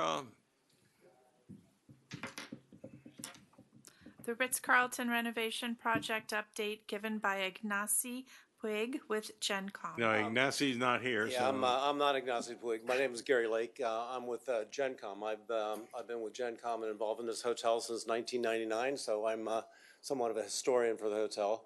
I was involved in the original design of development and the establishment of the very first Ritz-Carlton residential project that they've ever done, which is right here in Key Biscayne. And we opened the hotel, just for a little way of background, we opened the hotel in July of 2001, which is not exactly the best timing because 2 months later we had a pretty significant event that impacted. But since this hotel's been open, we've done 2 major renovations already. And this is our 3rd renovation, so in 24 years the hotel's been renovated, well, twice already, and this will be the 3rd one. The difference between this one and the previous renovations were more keeping up with the Joneses kind of renovation. This is a complete transformation of the hotel in every respect. We've touched the rooms, the food and beverage, the tennis center, the spa, the public space. We've done everything. Every inch of the hotel will be renovated, which is more than in the past. And so you're going to be seeing a presentation by our site planners and architects, Ethan Zieslin from Howerton. In the presentation, you're going to see not only the hotel presentation, but also the presentation of the Beach Club. For a way of background again, the Beach Club was part of the hotel, same ownership group back when it was originally developed, and the Beach Club opened in 1999. And it was sold 20 years ago, and we finally, after a long time of negotiating, we finally were able to negotiate a deal to reacquire the hotel, the Beach Club, and that'll be now part of. It's not really part of the hotel, but it'll be a private luxury beach club, which we're very, very proud of as well. So the presentation will be first on the hotel, and then secondly on the beach club too. And then there's another. You mentioned $120 million on the hotel, which is a pretty substantial investment, and we'll also be doing another $30 million investment on the beach club, which will transform that site into something that's very, very rare and probably one of the premier beach clubs, private clubs in the country. So anyway, we're very excited about it. And Derek, I don't know, Derek is our general manager. You probably know him more than you know me, but Derek is the general manager. If you want to say a few words. Yes, this is my second stint as general manager of this hotel. The first time was in 2008 to 2014, and then Ritz-Carlton sent me to Asia. They call me Boomerang because it takes me about only 8 years to come back. So I've been here now 3 years and very grateful to be back and excited about this transformation of the hotel. So our presentation will be lots of pretty pictures. So okay, let's roll. Ethan, you there? You there? Take Great. it away. Yep. Can you all see and hear me? We can. Yes. I will share my screen now. One moment.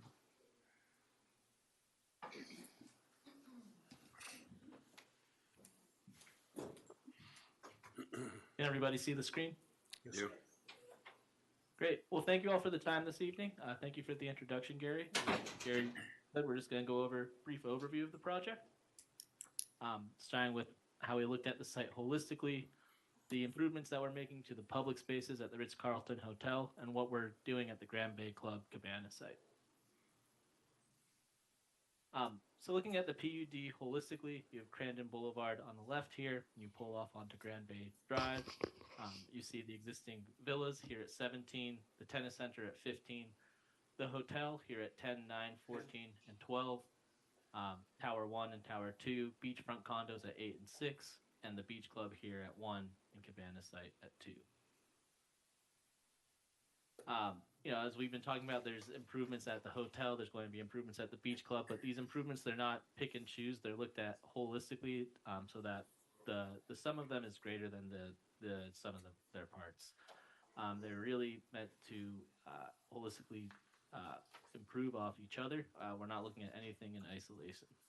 So when we have this great new entry to hotel, we're thinking about the great new entry to the beach club. When we're thinking about how we improve the the ocean front along the beach club, what effects is that going to have on this great landmark that the community's come to know as the hotel? So starting with the hotel, this first image of it, the kind of iconic color and moment of arrival. Can you we speak know up a little bit louder so we can hear you better? Yep. So right on arrival, there's a few elements that we're looking to improve. Mainly, the port cochere is great. It's grand. It's regal, but it doesn't really scream Key Biscayne. There's nothing about it that makes you feel special for arriving in this community. And, there's also kind of haphazardly placed luggage and elements of furniture. There's cars stacked in areas that can be used for planting.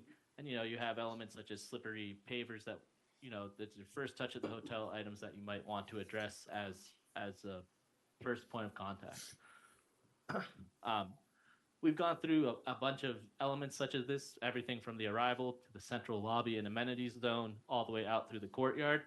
But through it all, really come back to this first point of entry, thinking of the color, thinking of the motor court, and what you can do to transform that first touch point to a real moment of garden court arrival to make it scream Key Biscayne, to make it scream tropical luxury, not just a Ritz anywhere in the world. And as you get closer, you see, wow, we're closing off this arcade. We're replanting the bus drop-off area here to kind of create a more high-touch moment of arrival.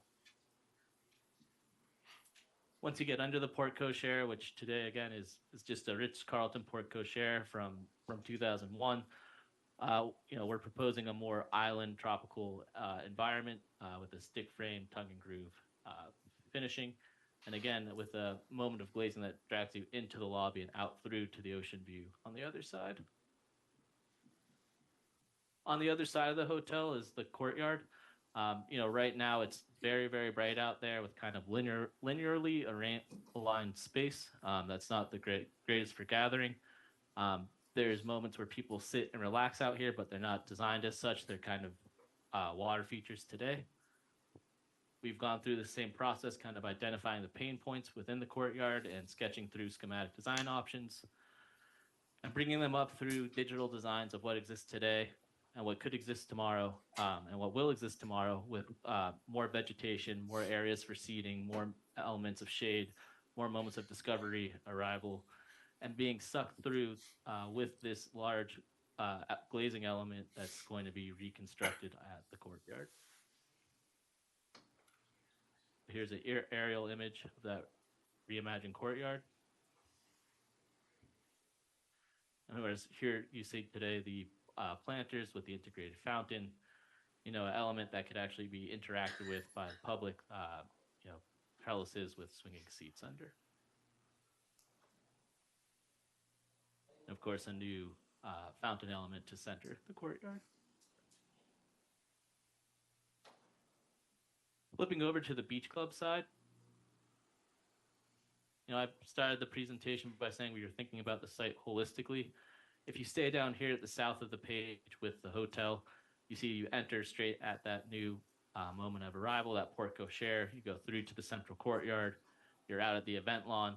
You turn to the left, you have the Ritz-Carlton adult pool. You turn to the right, you have the Ritz-Carlton family pool.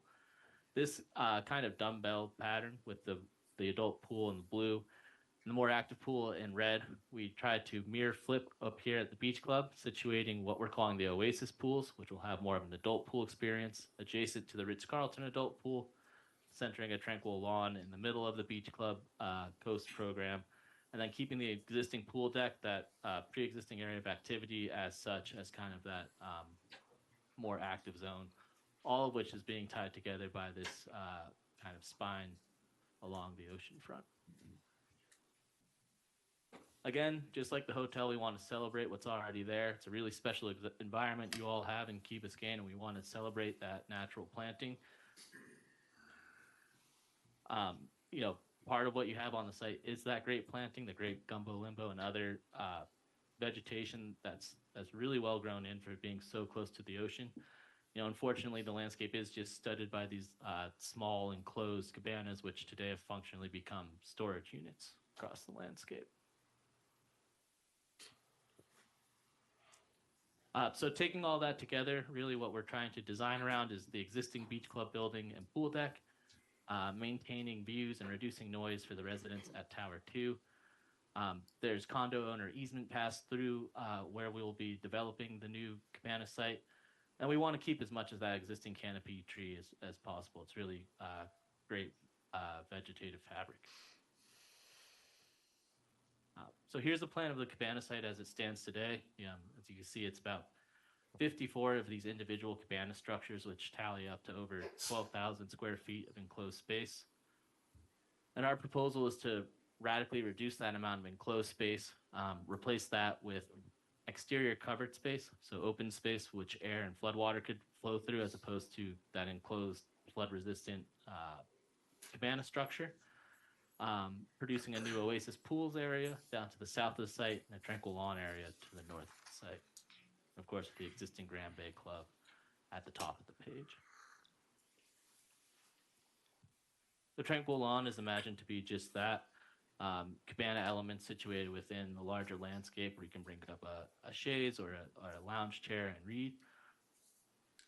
And the idea here is to, again, keep the existing vegetation, but to limit up at the base to create a neat and crisp lawn that will gain users glimpsing ocean views.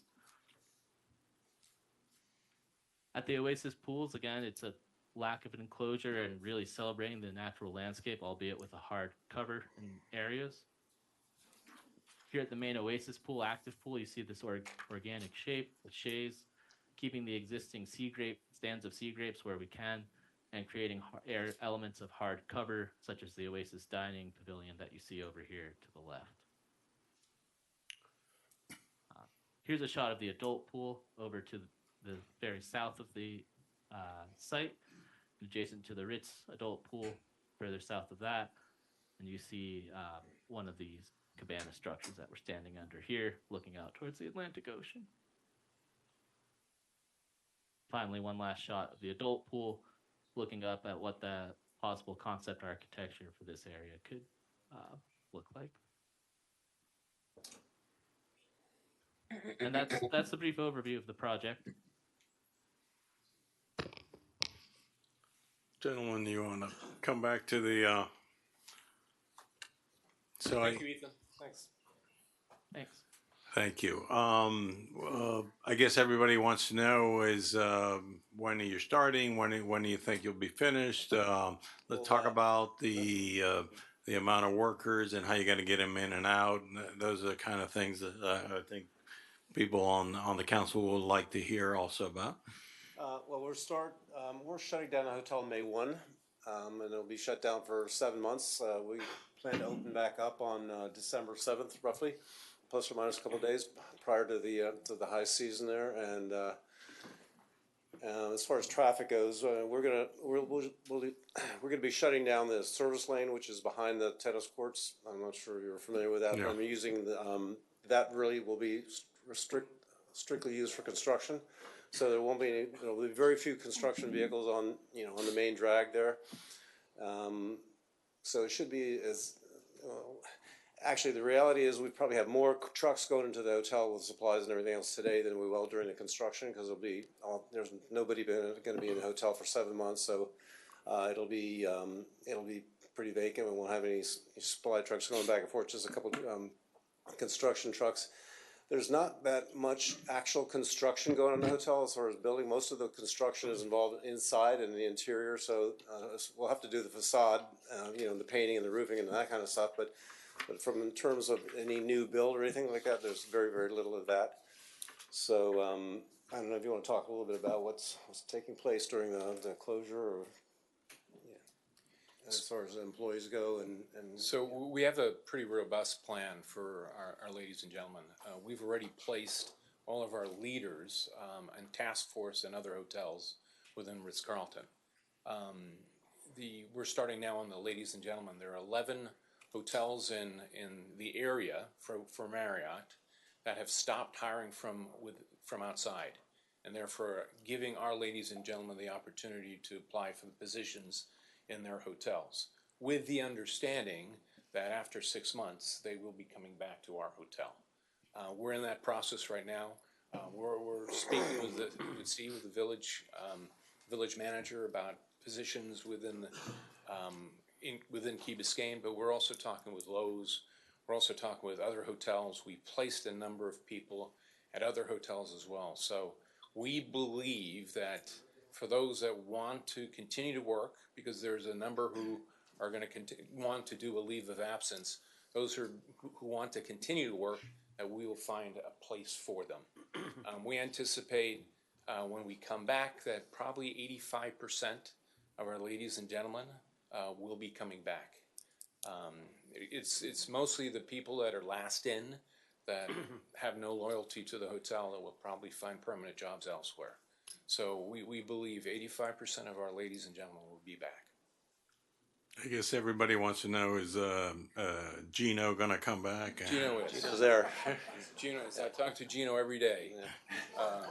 So we found him a place. Can So he you will show be us back. on one of the diagrams where the trucks are going to be going? Because I didn't understand what you said. I'm not sure if we have that. But he said So they're not gonna behind be the coming in. They're not going to be coming in the main entrance. Yes, they are. Yeah. They will. That's the And then only they're way to gonna- come in. They're going to take a right down by the tennis That's courts? correct. Okay. And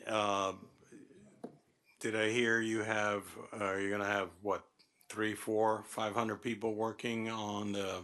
I can't answer. I don't know how many, but that's probably maybe a little bit on the high side. But again, most of the workers will be on the inside.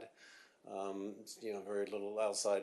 No, I'm not saying a little work. But, most of the work will be inside. The construction that I'm just off the top of my head. What I'm thinking about is the construction will be on the facade and the facade of the hotel and the new roof, and then the rework of the glass that faces towards the ocean there. So. But I don't know if you know, but I'm guessing it's somewhere between 300 or 400 people at any point in time there. So yeah, so it shouldn't be. Well, hopefully, it won't be too obstructive. But Do you have some information on that, manager? Yeah, is it official numbers of what Yeah. they have? No, I do not. I mean, that kind of is what Ignacy told us. Somewhere about that. Obviously, it's going to go up and down depending on what they're doing at what time. It sounds like what he mentioned is, since there's no one else going to be at the hotel, there's going to be space for him. I mean, Are you we planning certainly- any busing or anything like that? To bring Understand that currently we have about 550 employees working in the hotel right now. So it'll be about the same amount of people. Correct. Okay. So one of the things that wasn't presented was the tennis center. We're redoing the tennis center as well, kind of revamping the whole layout. We've right now got about 10 or 11 tennis courts and three padel courts. We'll change that to 4 padel courts and 4 pickleball courts, and then we'll reduce the number of tennis courts down to 6, and then we'll have additional parking there as well. So, and then complete renovation of the clubhouse, the tennis club, and the retail shop, and we'll add a little bit of a grab and go kind of a restaurant in there as well. Not a restaurant, but a facility in there as well. So. And then the biggest thing that we didn't really show there is also the spa is going to be going through a complete renovation. That's probably the biggest from a financial perspective, the biggest single component of our renovation. And that'll be part of the new beach club membership program. They'll have access to the spa as well as this tennis center. So it's going to be pretty significant undertaking, and hopefully when it's all done, we'll have the premier resort and private club in the state of Florida, if not the whole country here. So something to be very, very proud of. Truly transformational. Any other questions? Good. Okay, Thank you for your time. You said you were the historian? I am the historian, yes. I've been here Okay. since with GenCom as well as the hotel since 1999. So, as the historian, you might want to know that in 2001 there was a mayor that helped to open Got rid of him. that new hotel. So, Now we had a we had, just before this meeting. Can you we got- remove that, the bailiff, remove the former ex-mayor? No, he's, we just had a Grand Bay Master Association meeting right before this meeting where, the residents of Grand Bay were, approved our plan, which is something that's been, a couple of the, board members are I here. see but- Stanley back there. Stanley, you And that- got and a that's- happy face, so, Because I know that's, this has been a little bit of a contentious item for the last 10 years, and I've been working on this project for 10 years as the president of the Grand Bay Master Association, and I didn't think we'd ever get here, but we're here, so we're very excited about it being here, so. and none of the things that you're gonna do have to come before us because they're all within. We're gonna come before you, but it won't be a contentious, meeting kind of thing, because we have the full backing, right, Stan? Of all the residents owners, so we're excited about that as well. Okay, very good. Yeah. All right, thank you for being here and keeping us informed about good investment and making a really good property better. So Thank you very much. Thank you for your time. I appreciate it. There's a rumor that you supported this in 2001 as a long game play to get a pickleball court. Yeah. We got another presentation. The comprehensive financial. Village of Key Biscayne Annual Comprehensive Financial Report given by Andrew S. Fierman with Caballero, Fierman, Lorena, and Garcia LLP.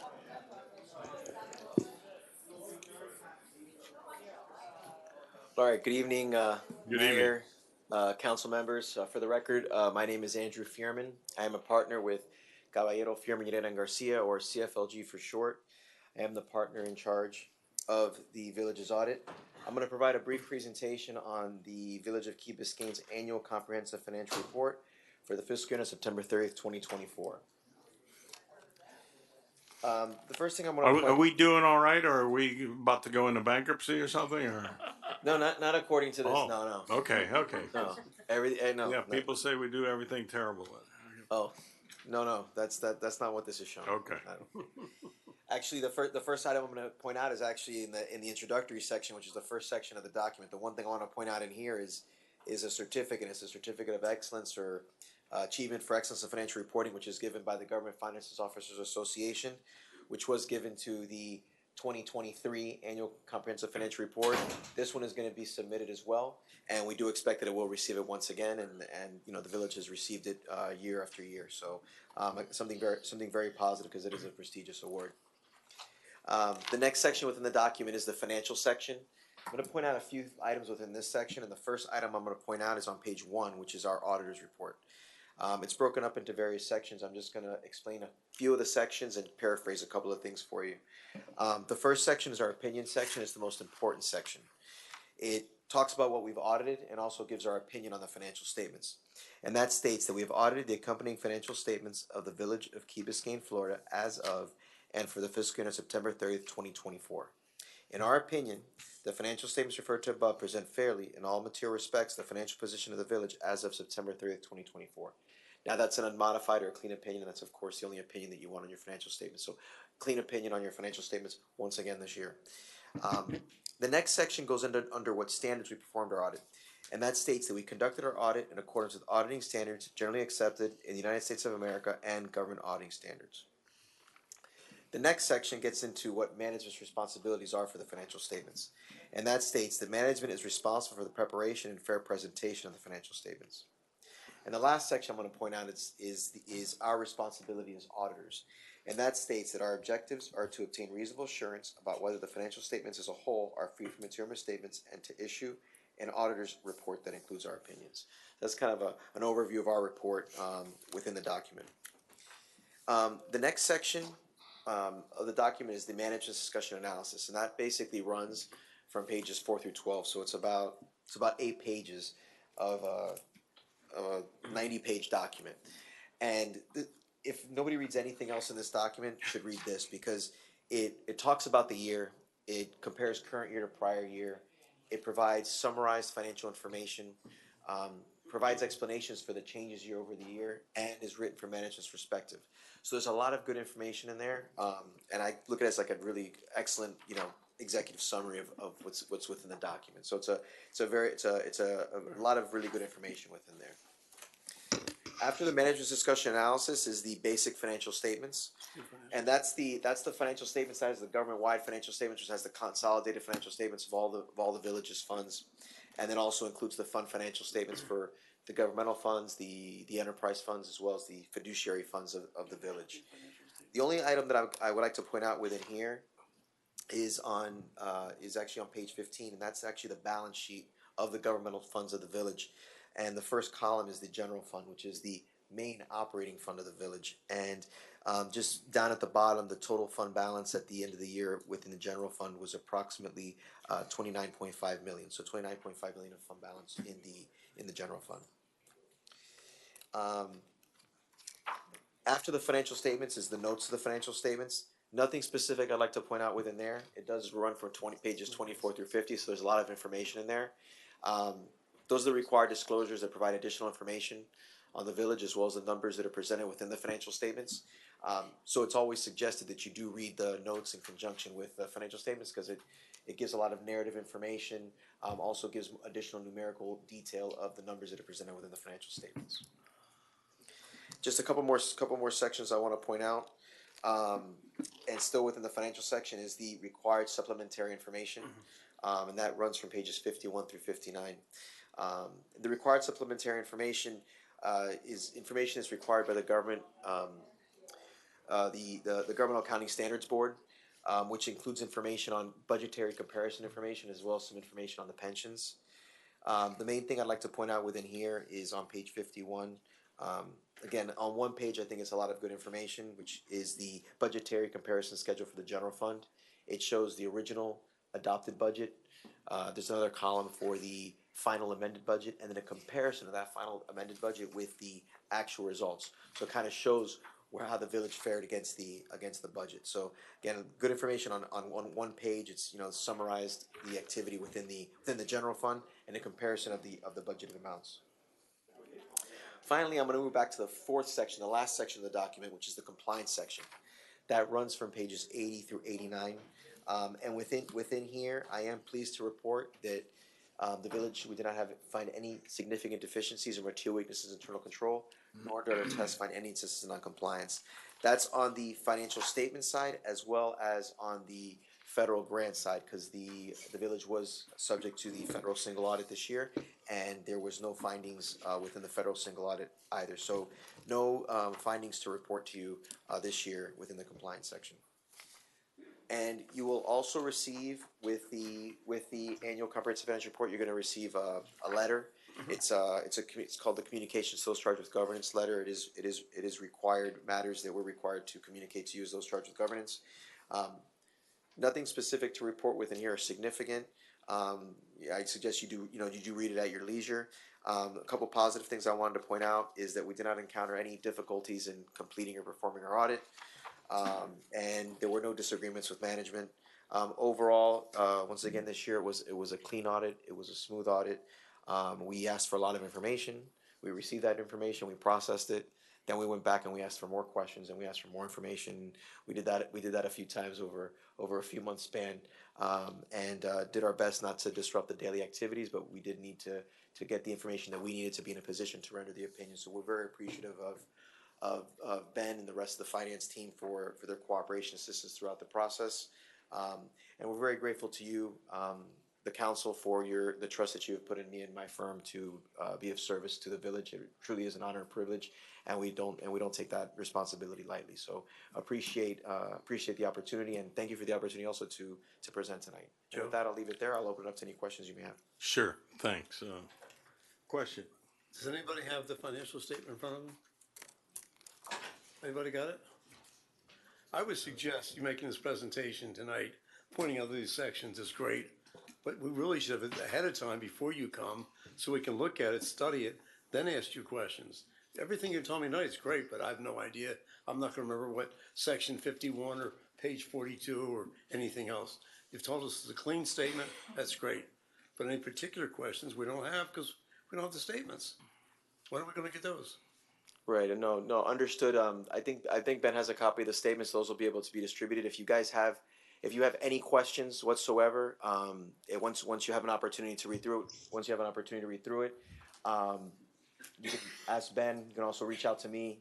We'll be able to answer All any I'm questions saying you may is have. next year, we should get the statements first. No, before absolutely, you go. absolutely. I think this year that's with the March 31st deadline. It was so close to your meeting this year. I guess that must have been what happened. But Well, yes, it's not absolutely. just for us, and I'm gonna, echo what he says. It's not just for us, the council. It's for the public that's listening. It's important that we have this report. So if we have any questions, you can come back. I can come back, or you can also But we'll reach out have and the ask any questions here. We'll have the questions here, not in private. Yeah, no, absolutely. Yeah, I don't like that. I mean, I don't understand why we don't get the report. I think it's great. It's a great hand wave, but we don't get really anything to assess it from. So, Okay.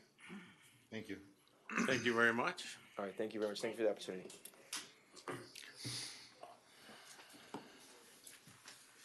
The next item, Mr. Mayor's public comments. Okay. Some of the mass people, I think, have solved their issues, but I'll call their names out. Julieta Suarez Lapre.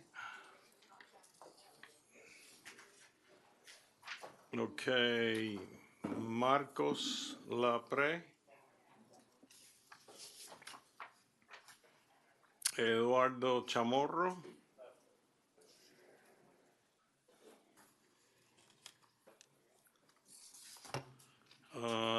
Sierra Bainter.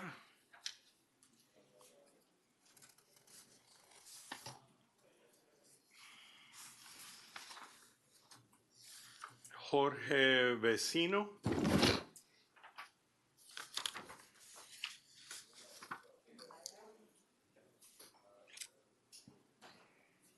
Okay, and then I have Jackie Kellogg.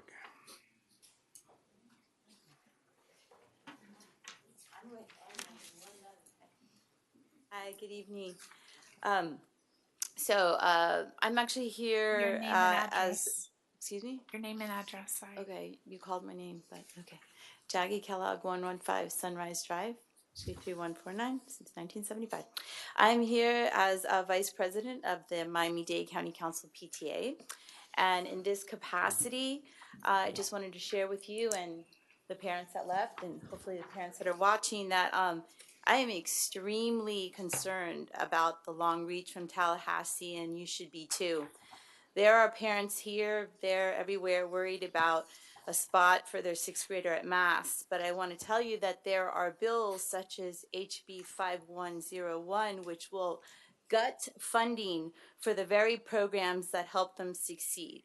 And I'm talking about slashing support for AP, IB, dual enrollment, Cambridge, ACE, CAPE by 50%, as well as HB 123, which, for example, if we don't get things together with our K through 8 center, could be grabbed as a charter school or a goofy homeschool. That could happen.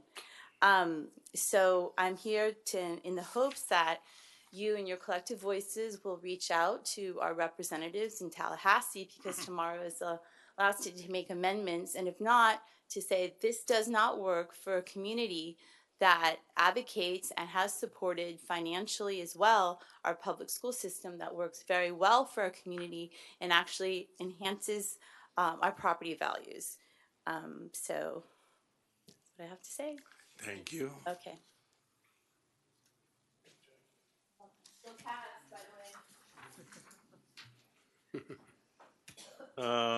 Patricia Romano.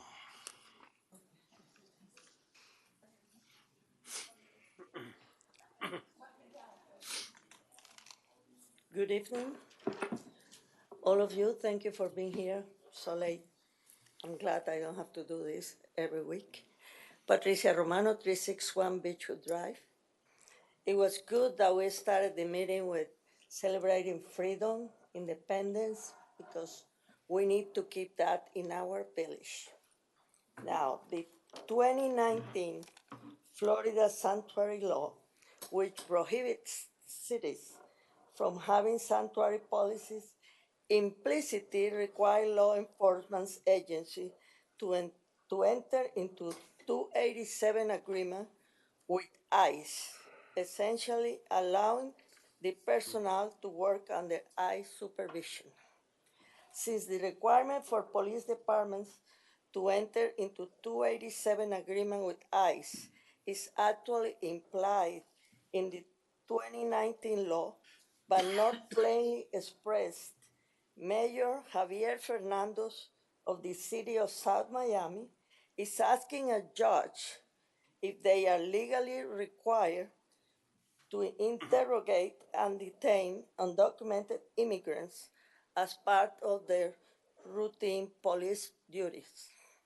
Mayor Fernandez is trying to understand how this agreement might impact their insurance, their labor relations, and their legal exposure.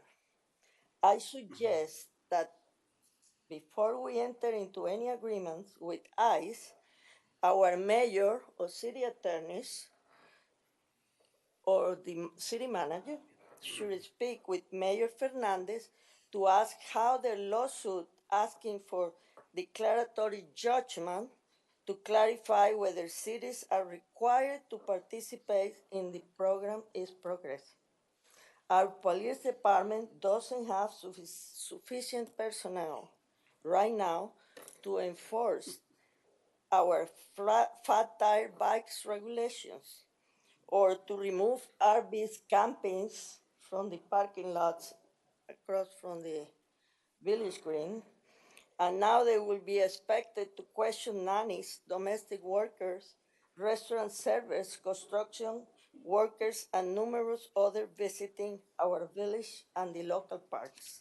In addition, over 70% of the population of Key Biscayne is identified as coming from another countries.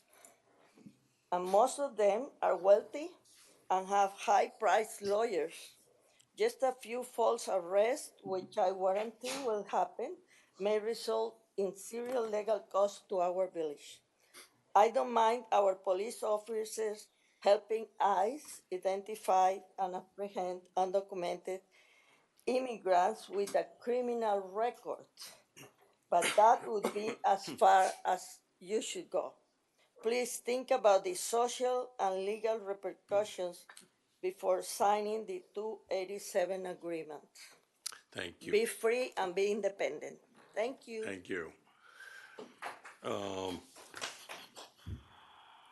Luis de la Cruz. Luis de la Cruz, 640 Allendale Road. Mr. Mayor, Mr. Vice Mayor, council members, a couple things. After coming up here over and over again and asking you all for somebody to look at the Bedia Plazas, you know, there's finally work happening on the Bedia Plazas.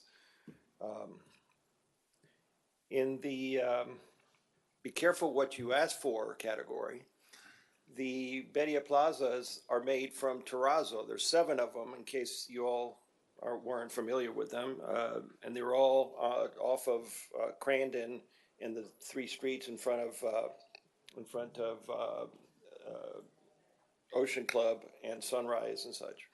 They're beautiful, and they're designed by a world-renowned artist. I happen to have a couple of his works at home, Jose Bedia. We are extremely lucky to have these. But what's happened is that they've over time run into deterioration, and I went out there finally. I saw some people working on them, and they're painting them. Those pieces of art are not to be painted over. First of all, they're being painted with paint that doesn't even match the original paint that the artist designed them with. And second of all, it's paint that is going to rub off as soon as you walk on it. So, you know, we really should go out of our way to fix them right? You know, they're terrazzo, so you'd have to basically do the terrazzo again, but it will last. I think it's 20 years ago that we put those plazas out there. They'll last another 20 years, as opposed to the paint. 2 or 3 years from now, there'll be chipping all over the place. It'll look really terrible, and it's not even the same color as our artists designed them. Please, let's do it right. You know, let's look at it. Let's make the right decisions here. You know, yes, I came up here several times and asked you for help, but I mean, not this way. You know, let's do it right. Second, we're getting closer and closer to our rainy season, which starts in May. And Chris has been doing a very good job in maintaining or upping the maintenance of our storm water drainage infrastructure, but he's not done, and we need to get it done.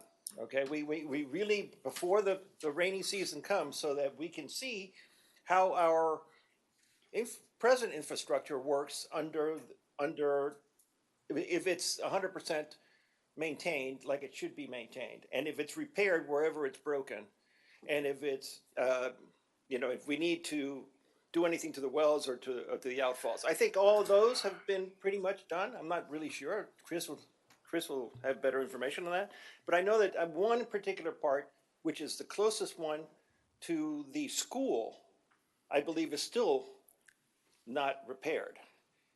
And again, we're getting close to rainy season. Let's please do that now rather than in the middle of rainy season, so we can see how our infrastructure works.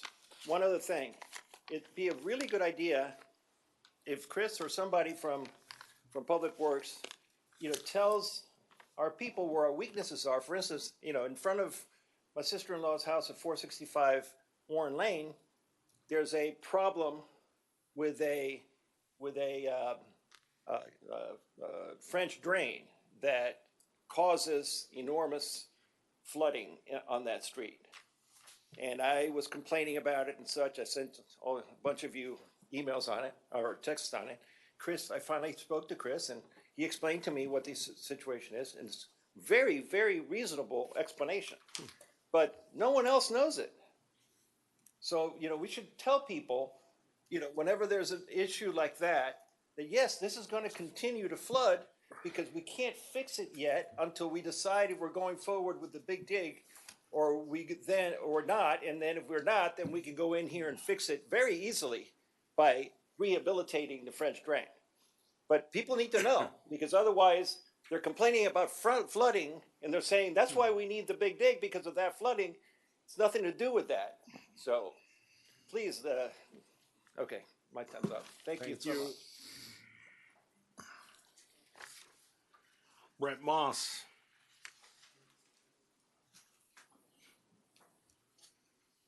Hello, all of you, council members, manager, our attorney, clerk, Brett Moss, 152 West Master Drive. I'm here to talk about Mass Academy. I too have 2 kids in Coral Gables High School right now. One went to Mass Middle. It wasn't for her. We found out by 8th grade. Another one went through KBCS Middle School and recently just got accepted on Friday. My youngest just got accepted to Mass, and we're happy to see how he does there. I want to thank all of you for the hard work that you guys did to get them here to speak to us. The district, thank the district for coming and speaking to us as well. I got to go outside and talk to them a little bit, and they did, they mentioned in here too that the error was that they allowed siblings to take priority seats throughout entire Mass Academy, including the Maritime and the Cambridge, and it was only supposed to be for the Cambridge. But there has to be correction there, and we have to be clear that siblings even in Cambridge don't take priority seats unless they're Key Biscayne residents. Because in the ILA, or the interlocal agreement, no less than 1,100 student stations at the Cambridge Academy shall first be available to eligible Key Biscayne residents on first priority basis. It does not say anything about siblings in Cambridge before. So just please make sure that's clear. Second, I came with 4 questions. I know some of them have been asked. Not all of them were answered. My 4 questions were how many Key Biscayne residents applied to the Cambridge program? Second one was how many Key Biscayne students were admitted? Third was how many Key Biscayne students remain on the wait list? And last is when will the issue be resolved? I heard one answer that we had less than 30 kids on the wait list. I heard I don't know about the numbers. And when will it be resolved? They don't know. You guys should know these numbers. I mean, you guys should ask for these numbers. They know the numbers. It takes less than 24 hours to tell you how many people applied and how many got in. Even if it changes, you put a date on it. And you should ask them to send it to you on a weekly basis so you guys know what the movement is. So when people call and ask, you can say, no, this is how many got in this week. You should know these numbers. And you should ask for them. Last, I think that you should make sure that these Key Biscayners who were supposed to take these priority seats actually get in before school starts. Because it's extremely disruptive when kids go into school first, and then after 3 weeks, after 6 weeks, they say, oh, now you're in, and they pull them out. It's extremely disruptive, and it's unfair to them. So please try to make sure that that's done before school starts. Last, I think that to help the situation and to prevent these future issues, I think that there should be a monthly report on student enrollment in the Cambridge program by grade, be given and provided to our village manager, and that should be also given to all of you to know the numbers and keep this transparent and make sure that the interlocal agreement is in compliance. Previously, Education Advisory Board had taken on this, but I really don't think this is in their purview. They should be focused on the compact, even though they did a great job before when they were doing it. At the end of the day, I just want to make sure that this error is corrected expeditiously, that we improve our oversight on this, and we ensure that our students receive the priority admissions that they were promised.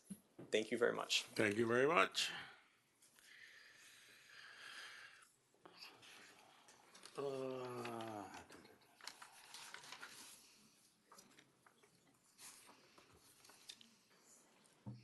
Pacheco y Asing. Hi, everybody. Carolina Pacheco, 251 Crandon Boulevard. Malena Sin, 151 Crandon Boulevard. We come hopefully with much better news. So I hope everybody smiles. All right. So with recent events, and some of us don't know us, some of us have given us the time to listen to us before. So we come in front of you to invite you all to basically help us with a deep need that we're seeing in our community, which is just for connection and the need for support within our community members. We all know that isolation can have a devastating consequences on everybody, and now is the time for our community to come together, to unite and build. I am not trying to become yourself, your mayor, or any of yourselves, but we are community members, residents, that we hear from many people that are asking us to create a space for meaningful connections. Our vision, it is the return on humanity model, which is very simple, is to invest in our meaningful connections, in our collective well-being, and where we can create an environment where everyone flourishes. That's what we're looking for. We heard from some people tonight that they're looking for that as well, but there is a lot of anger and there is a lot of disappointment. So we're initiating a community member support where each other, we're building meaningful connections to cultivate trust and care within our community. To do so, we're proposing a series of well-being talks and workshops that we have spoken with several of you about it, support to current events such as It Takes a Village, community events, and many more that we're hoping to engage more within our community, and collaborate with projects to enable community connections. We want to create pockets of connections that flow within the community needs and our people needs, and the impact will be a safer and more connected community. So we're asking from all of you, if you have any ideas, we will love to hear your ideas, of course not tonight, but in the future. And we welcome all your insights, because you hear a lot of complaints and we're here to try and connect. Thank you. Thank you so much. Appreciate that.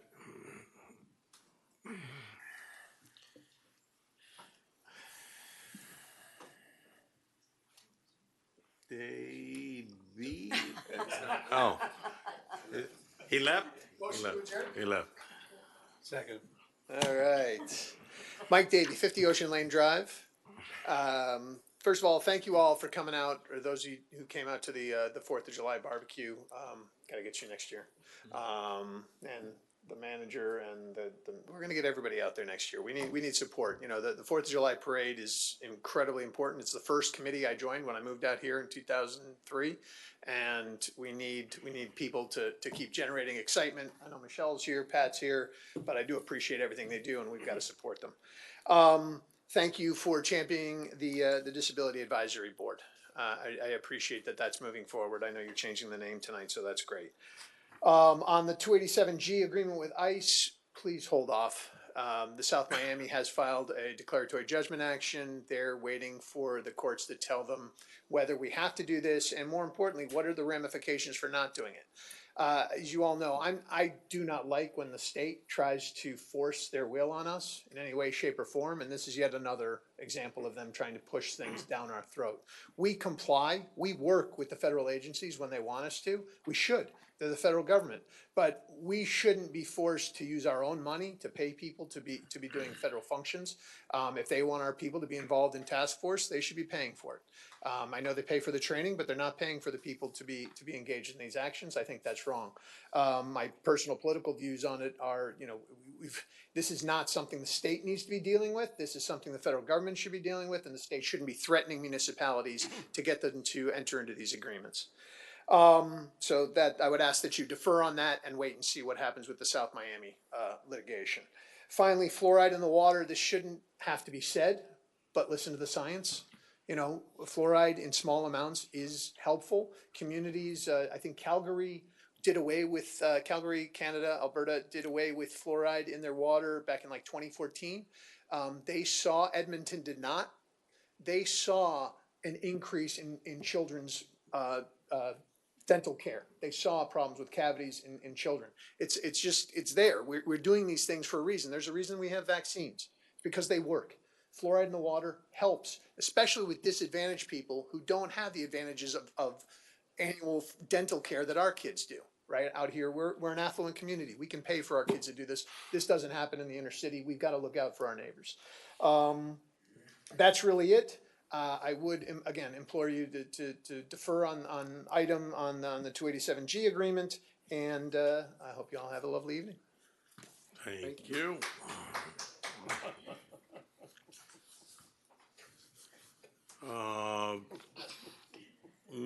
Michelle, you want to come up individually on all these, or you want to take them all now?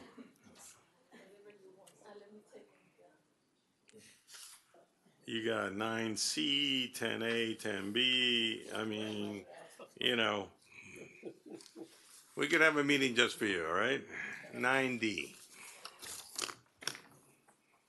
Okay, 9D. Just a suggestion. Your name and address. I'm sorry, Michelle Esteves, 425 Grape Tree Drive, 204. Just a suggestion, ordinance 9 and 9D. Page 2. 9D park rules. Okay. Yes, I'm sorry, park hours. No person shall be remain in any park between 10 p.m. and sunrise except in lit facilities designated for village use. Lit facilities we have Beach Park, Village Green, Fountain, Monaco Fountain, etc. So I think that there I have a letter, address this quickly with Todd. And Todd suggests that maybe we should put their athletic facilities instead to just put all the village facilities. I just bring that for consideration. Okay. In no, 9C is designed for the non-residential district. I have my my clarifications with with the sign changes. Monument signs. So is okay. that, no, that's fine, sorry. And the, just public comments, for the eyes, I trust our chief. I believe that our chief, and we don't have any other option. I have a brief conversation with him. I know it's not easy. I'm sure that he will not name the whole task force, all our police department, and I trust him. I think our village is very small, and he's part of this village, so I trust him. I support 100% the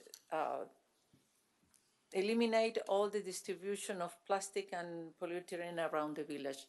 Thank you, and wish you good luck the rest of the meeting. Thank you. All right, that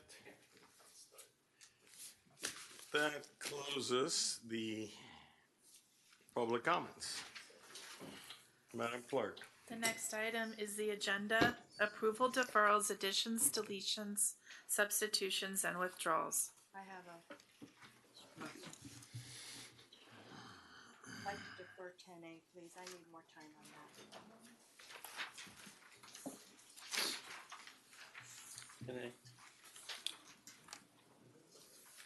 10A is the ice. Yeah. Well, let's get it up to a conversation, and then we can decide that at that point in time. Speak up, young lady. I need more time it's a complicated agreement. There's the statute to review, the two analysis, and I have not been able to go through it. And it has possible substantial impact, so I'd like to understand them before we vote on it. And on top of that, Mike isn't here, and I think it's important enough for all of us to be able to participate. I agree, but you're saying let's not even talk about it tonight? Yes. Oh, so I have a problem with that. I have a sense that if we get to it, we can probably bowl through it very quickly, but that's just my sense.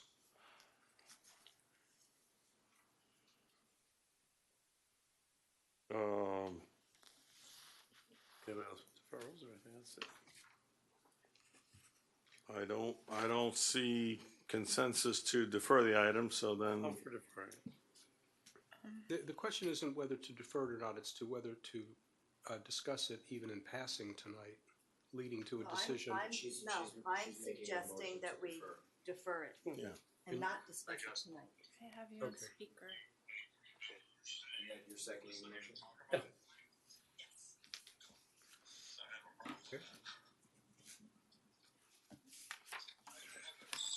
Does Michael want to be heard? Councilmember Bracken is participating via phone. So, They can hear you. yeah, thank you, Jocelyn. I'm listening. Appreciate it. Okay. We could still arrive at a place to defer, but I think I'd like to hear what the chief has to say about it. Public, to kind of help us understand. I would deferring as well. Michael favors deferring it as well, he said. You vote on deferral, or how's that work? Okay. Check in. There's a motion before us on deferral of 10A.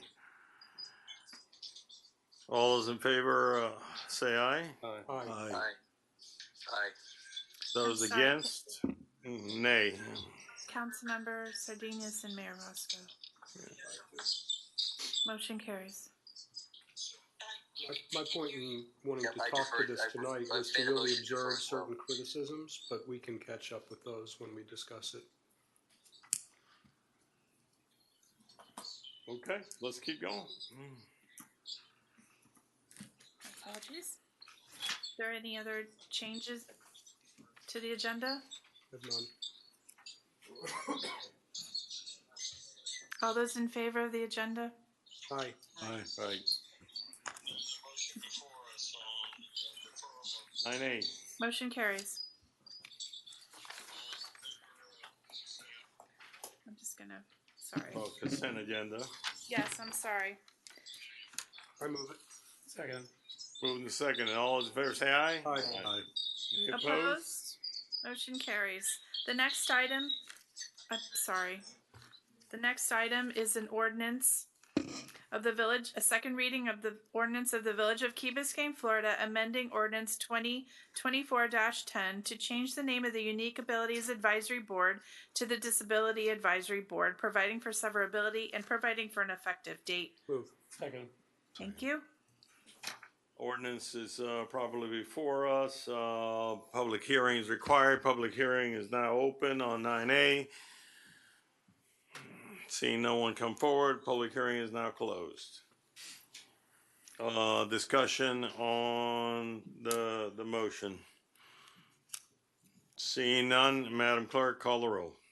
Councilmember London, Yes. Vice Mayor Sardinius. Yes. Councilmember Stoner, Councilmember Vasquez. Yes. Mayor Roscoe, Yes. Councilmember Bracken. I'm sorry, can you repeat that? Can you repeat that, Councilmember Bracken? Yes. Yes. And Councilmember Kaplan? Yes. The ordinance is adopted on second reading.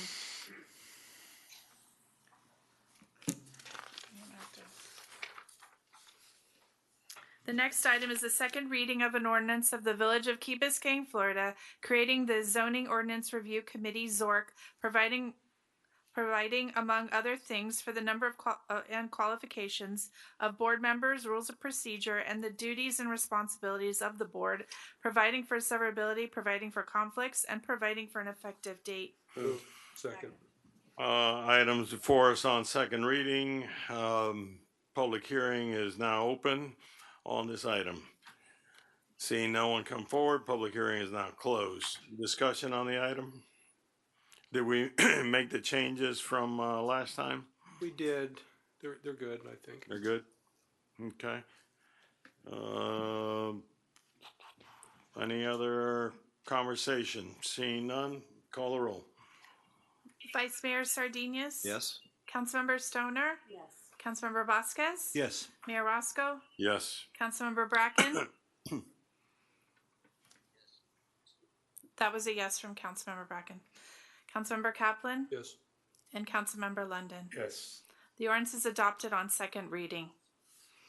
The next item is the second reading of an ordinance of the Village of Key Biscayne, Florida, amending Chapter 30 zoning and land development regulations of the Village Code of Ordinances by amending Section 30-191 prohibited signs and Section 30-195 non-residential district signs to permit monument signs in the C1 low-intensity commercial district and the institutional district, providing for severability, providing for codification, and providing for conflicts, and providing for an effective date.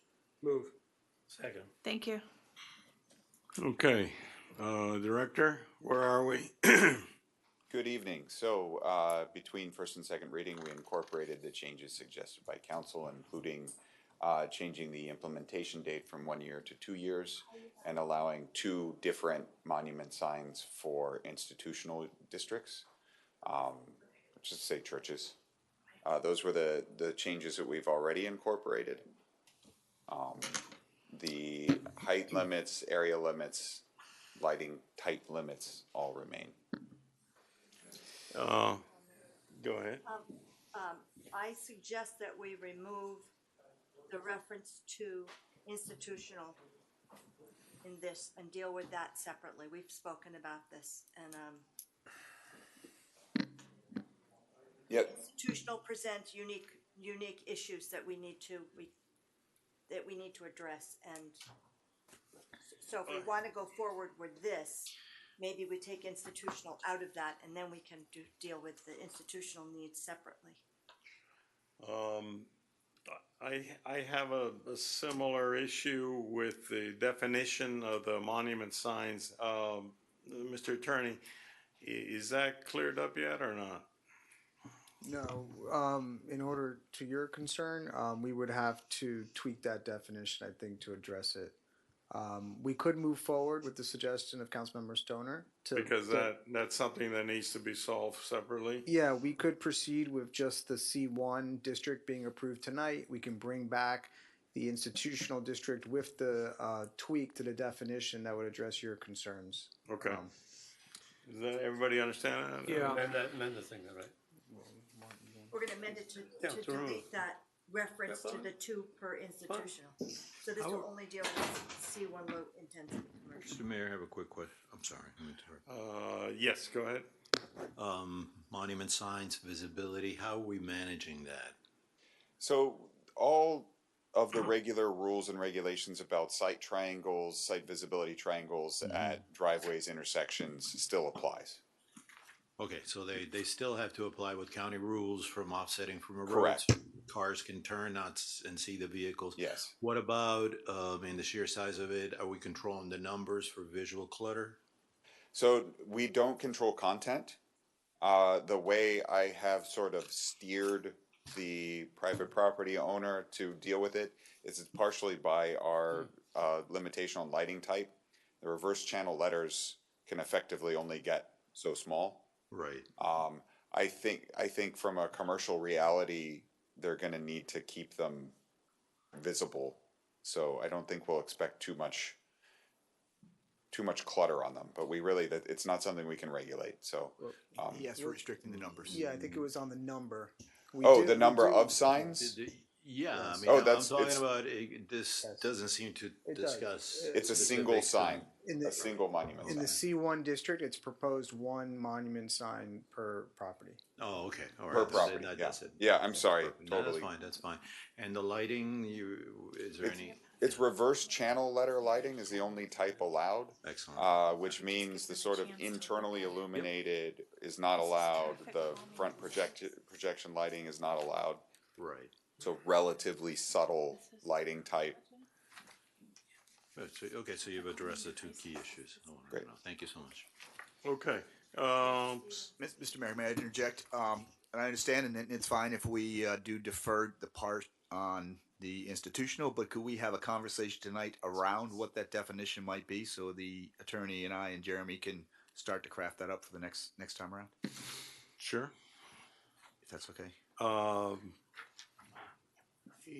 There are certainly, there are different things that are in these different institutional areas that are completely different and separate from what a commercial establishment would be like. So we need to be able to deal with those and get the definition to say a menorah is not a monument sign.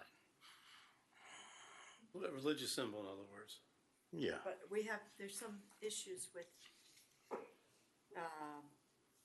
speech on that, right? Well, I don't think the idea is to talk about content. I think what the mayor is getting at is that our current definition of monument sign is broad, and the idea is to address it to reflect what these signs really look like today, which are signs that are really freestanding signs on a structure, and to deal with the separate symbols or structures separately, not as in regard to content, but just regulating, breaking them out, that those are not monument signs. We'll regulate those types of structures, symbols, In however a you wanna different call it, way. separately. Yes. They're icons. In a content neutral manner. Okay. Right now, the definition explicitly includes symbols. So we'd have to separate them out. So we might have to separate that. Okay, I think it's pretty clear. What do we need to do? An amendment? Correct. I think the way that I understood Councilmember Stoner was to just amend the ordinance to address only the C1 signs, to remove the institutional regulations. Okay, so let's, if everybody understood that, let's vote on the amendment. Do we, so just a devil's advocate, we could permit monument signs in the industrial district in this piece and eliminate, the institutional district, and eliminate the number, which is a whole different discussion that has site plan implications among other things, and come back to that. And the reason I mention this way is because if we if we're amending this and permit monument signs in commercial but not institutional, do we create an immediate non-conforming use, or is that a two-year? They're already non-conforming. Yeah, they're already non-conforming. I And it's think- also a two-year wait. Yeah, I think the concept is to bring back a item that would still permit them in the institutional district, but also separately regulating these other types of, let's just say, Either way, structures. I've made my observation. Either way, I'm good. All right, so, Madam Clerk, on the amendment first. Is it a consensus of council to remove Okay, the reference we to can do it that way. institutional? Yes. Yes. Okay. Okay. Now, And the two per property, it's not just the words institutional. Yeah, that's right. All of them, yeah. And the two per property. Yeah, all of the regulations applying to institutional. okay, so, Consensus of council. Yes. right. Yes. Hearing no other, conversation, call the roll on 9C.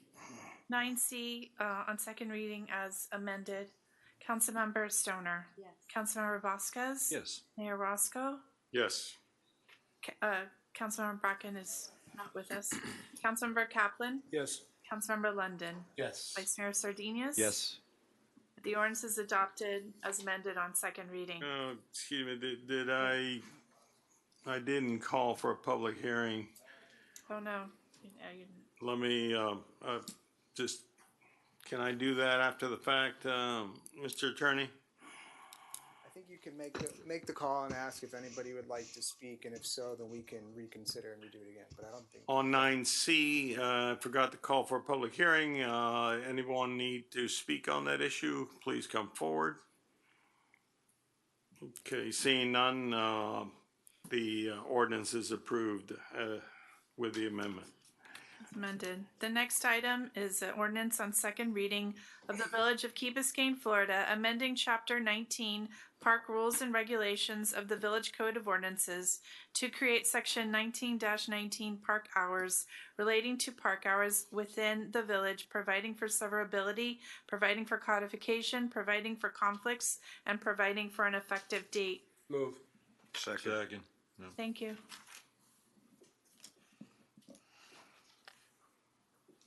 So, oh, great. Good evening, Mayor, council members. So we're back before you after some lengthy discussion in past meetings. We listened to your concerns, we listened to the residents' concerns, and we sat as a whole.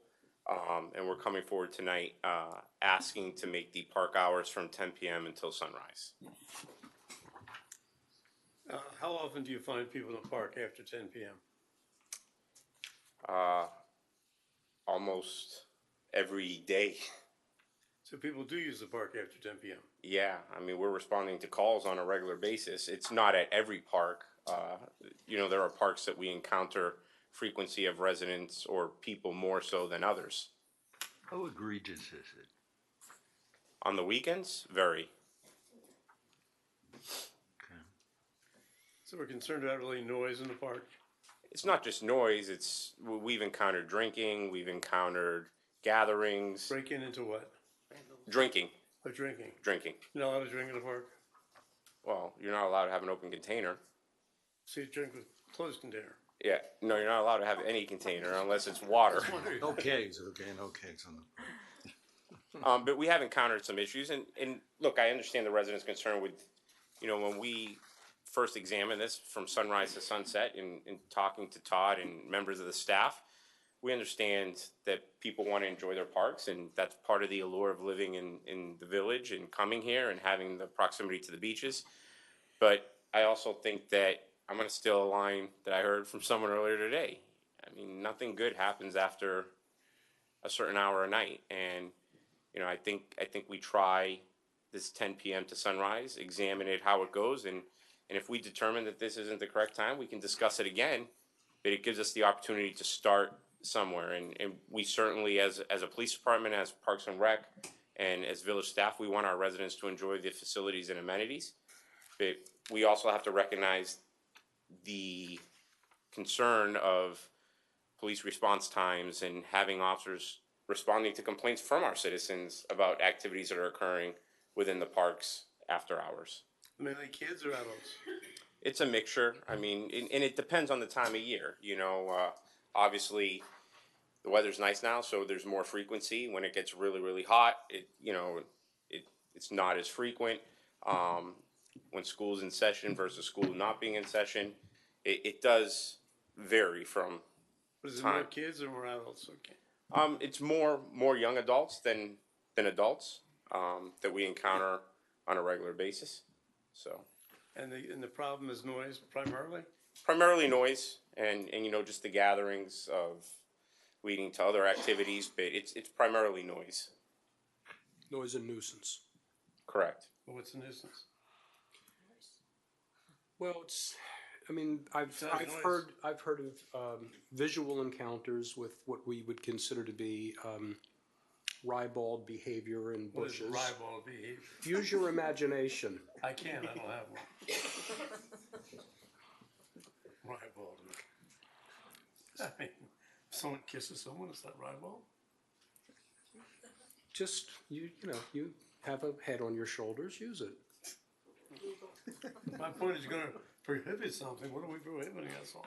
I think we circle back to the premise that this is a noise and nuisance problem, and we've assumed that time regulations address that in a more objective manner.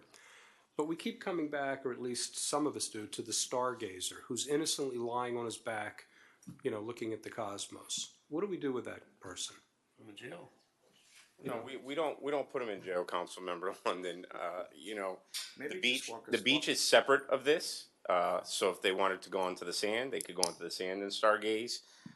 This is specifically addressing parks. So there is an option for the stargazer. And that's why we landed at 10 p.m. because obviously we're in the opposite effective daylight saving times now where it gets darker later, but it still provides the opportunity for those that want to go out after hours when the sun goes down. And then obviously during the fall time when the sun sets much earlier, it gives them a longer period of time to be able to stargaze or have an evening of peace listening to the waves in the park. Are there any parks you have no problems with?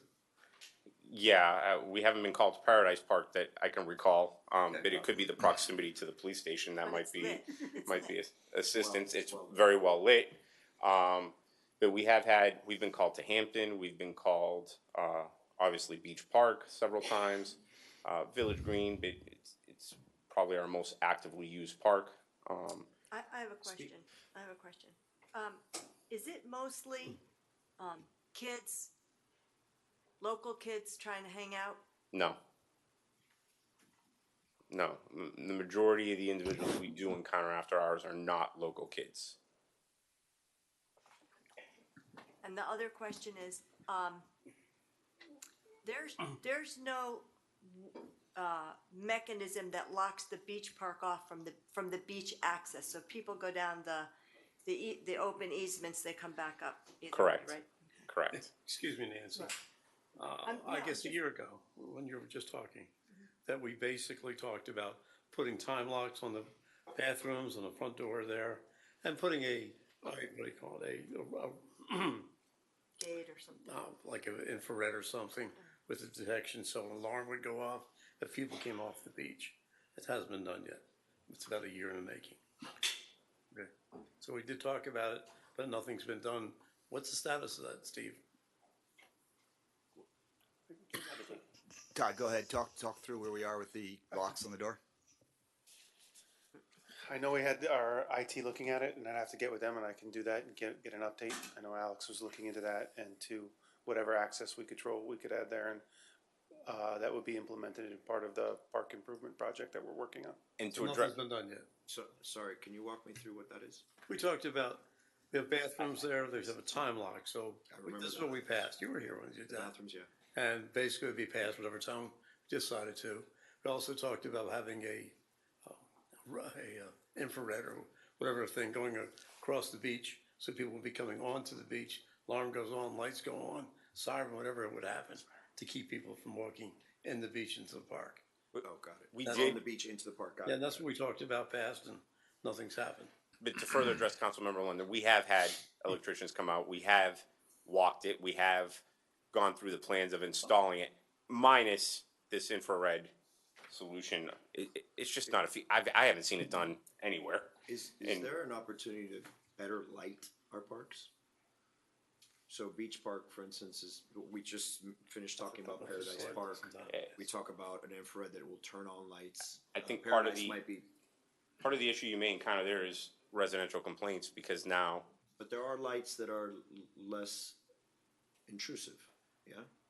That actually shed light downwards, but still keep places lit enough that people might not want to look for. For example, Hampton Park is very dark. I mean, there's a black hole in there. And I've seen moments where I've driven by there with my car lights, it looks empty.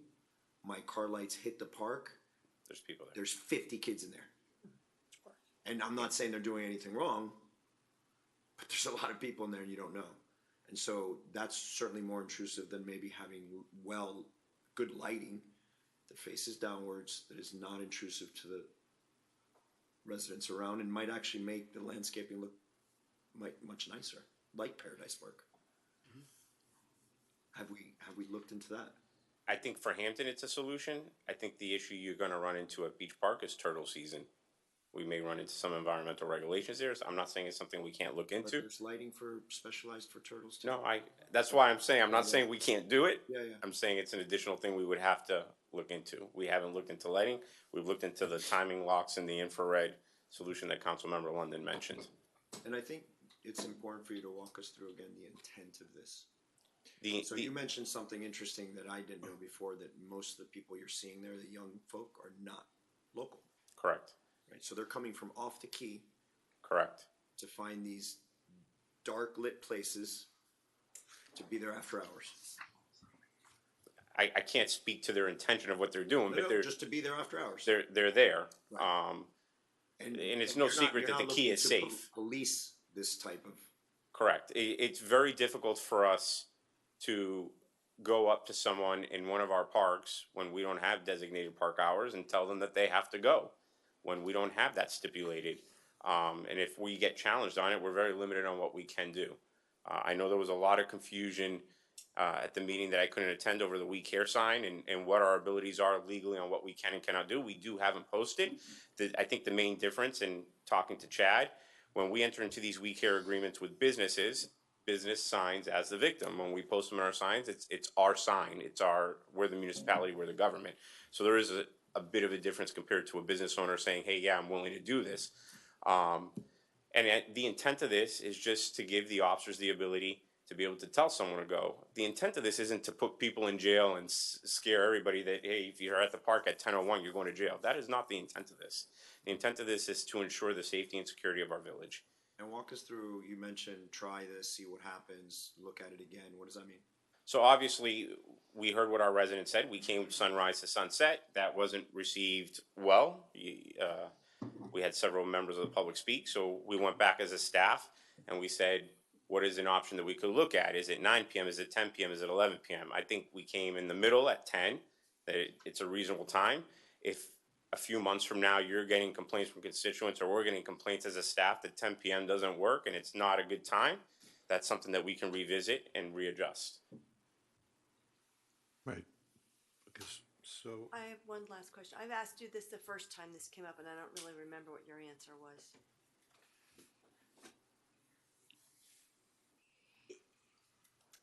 For me, if it's only a noise issue, that's a whole different consideration. If someone's there shooting up, smoking pot, drinking underage, they're breaking other laws that you have the ability to enforce and do whatever you do. So is it really just a noise issue that we're dealing with? It's not just a noise issue. It's primarily a noise issue, but it's not just a noise issue. We've encountered everything that you but just why not described. enforce it through the noise ordinance? I guess my question is, if you have a behavioral issue, it seems to me like using land development regulations to we're really just enforcing accessibility. We're not really, or access, excuse me. We're not enforcing behavior. We're just basically just putting a wall and saying you don't come in here after these hours. And we can paint it any way we want, but I think at the end of the day, we're shutting off the key. You can't come in here at these hours. But that's not what we're saying, council member. And But it's going in that direction. It's inching in that direction, and that's what I'm concerned about more than anything else. let me just remind everybody on this council, when I was a brand new police chief here, that we had 2 kids held at gunpoint, robbed on Enid, dark at night, who were not from Key Biscayne. Understood. And not a good thing. When we have the ability to take action, and we have discussed this multiple times, and it is your decision, and I understand the impacts of it, but we've come with several solutions. So if it's something that's not in favor, it's obviously the decision of the council and the will of the council. I feel we've offered several options to try to remedy this.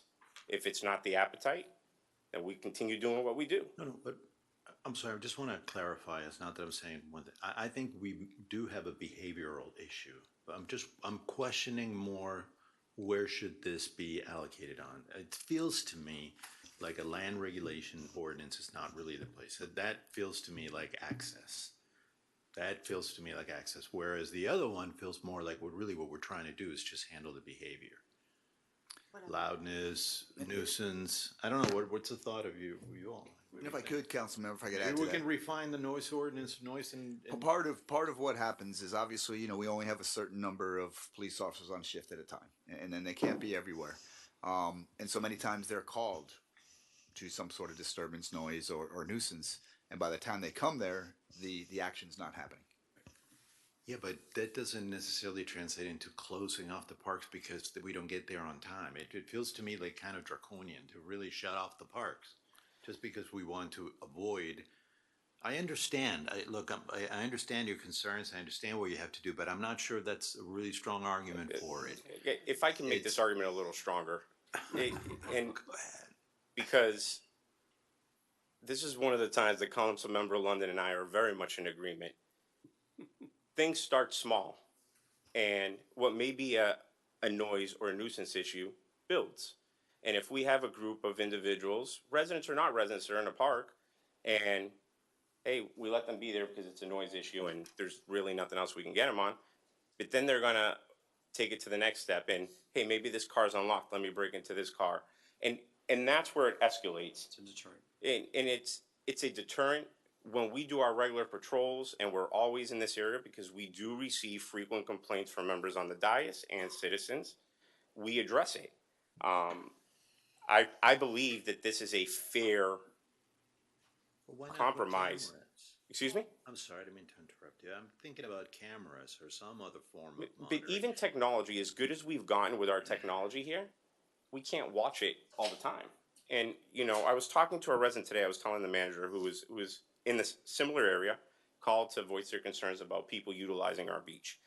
And we have a staffing situation here right now where we've had a number of people leave and we're in the process of hiring, but we have a staffing shortage and we're working every day at minimums. They can't go to calls, look at the cameras, they can't be everywhere at once. I understand, and I'm not, I want you to understand that I'm not necessarily questioning the staffing issue.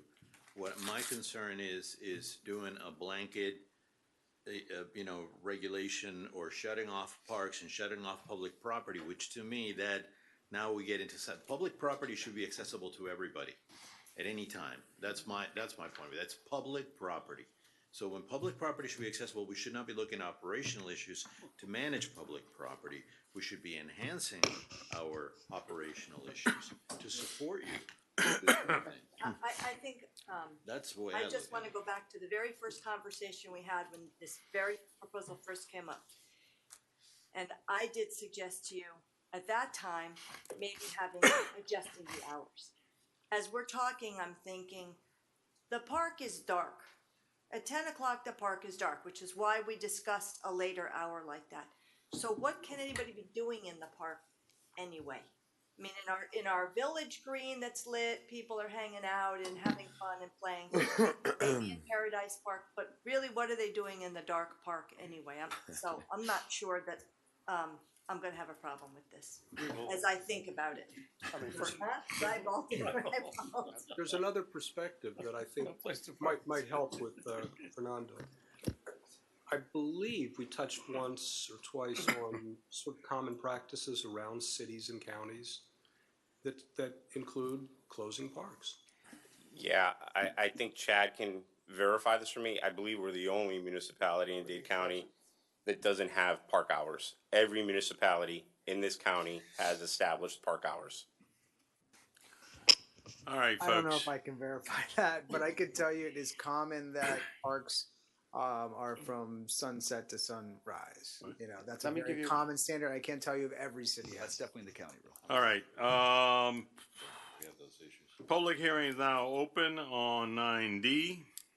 Can I just give you one more example? Hold on a second. Seeing no one come forward, public hearing is closed. Mr. Director. There's been times when we knew things were going to happen in the parks. There's been times when we knew that two groups were going to fight in the Village Green. I have a young staff. They know what's going to happen. We've known that there's going to be parties planned at the beach park. We hear about it. So to get ahead of it, we could tell them, hey, something's going to happen. Have somebody there. When people start to show up, remove those people, ask them to leave, they'll leave. But if we don't have that ability and we know something's going to happen, it's very difficult till it gets to, it's not going to be a noise violation until it's probably too late. I understand. So it gives us the opportunity to be proactive when we know something's going to happen. That nobody here wants to happen. Still be proactive. You don't need to shut the park. You already knew about it. You got the intel. So, but they're not doing anything wrong when they begin to gather and they're not making any noise. If two groups of kids that we knew were going to, I just have a problem with using the land use ordinance for that. I mean, the land development regs. We should be doing it through noise and nuisance or addressing it through a different way. We have beat this one to death. Madam Clerk, call the roll. Councilmember Vasquez? No. Mayor Roscoe? Yes. Councilmember Barton's not here. Councilmember Kaplan? Yes. Councilmember London? Yes. Vice Mayor Sardinius? Yes. Councilmember Stoner? Yes. The ordinance is adopted on second reading. Thank you. Let's go. 9E. The next item is an ordinance on first reading, an ordinance of the Village of Key Biscayne, Florida, amending ordinance number 2024-16, which adopted the budget for fiscal year 2024 to 2025 by revising the 2024-2025 fiscal year budget, providing for implementation and providing for an effective date. Move. Move to second it. Item is properly before us. Any questions? And I was just given backup regarding this item.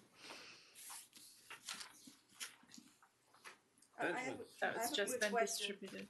And that is on the, I think I know the answer, but on the amendment number 1, the improved Harbor Drive and the improved neighborhood, they both refer to, among other things, stamped asphalt. So one, does that mean the first one strictly Harbor Drive and the other entry the rest of the community?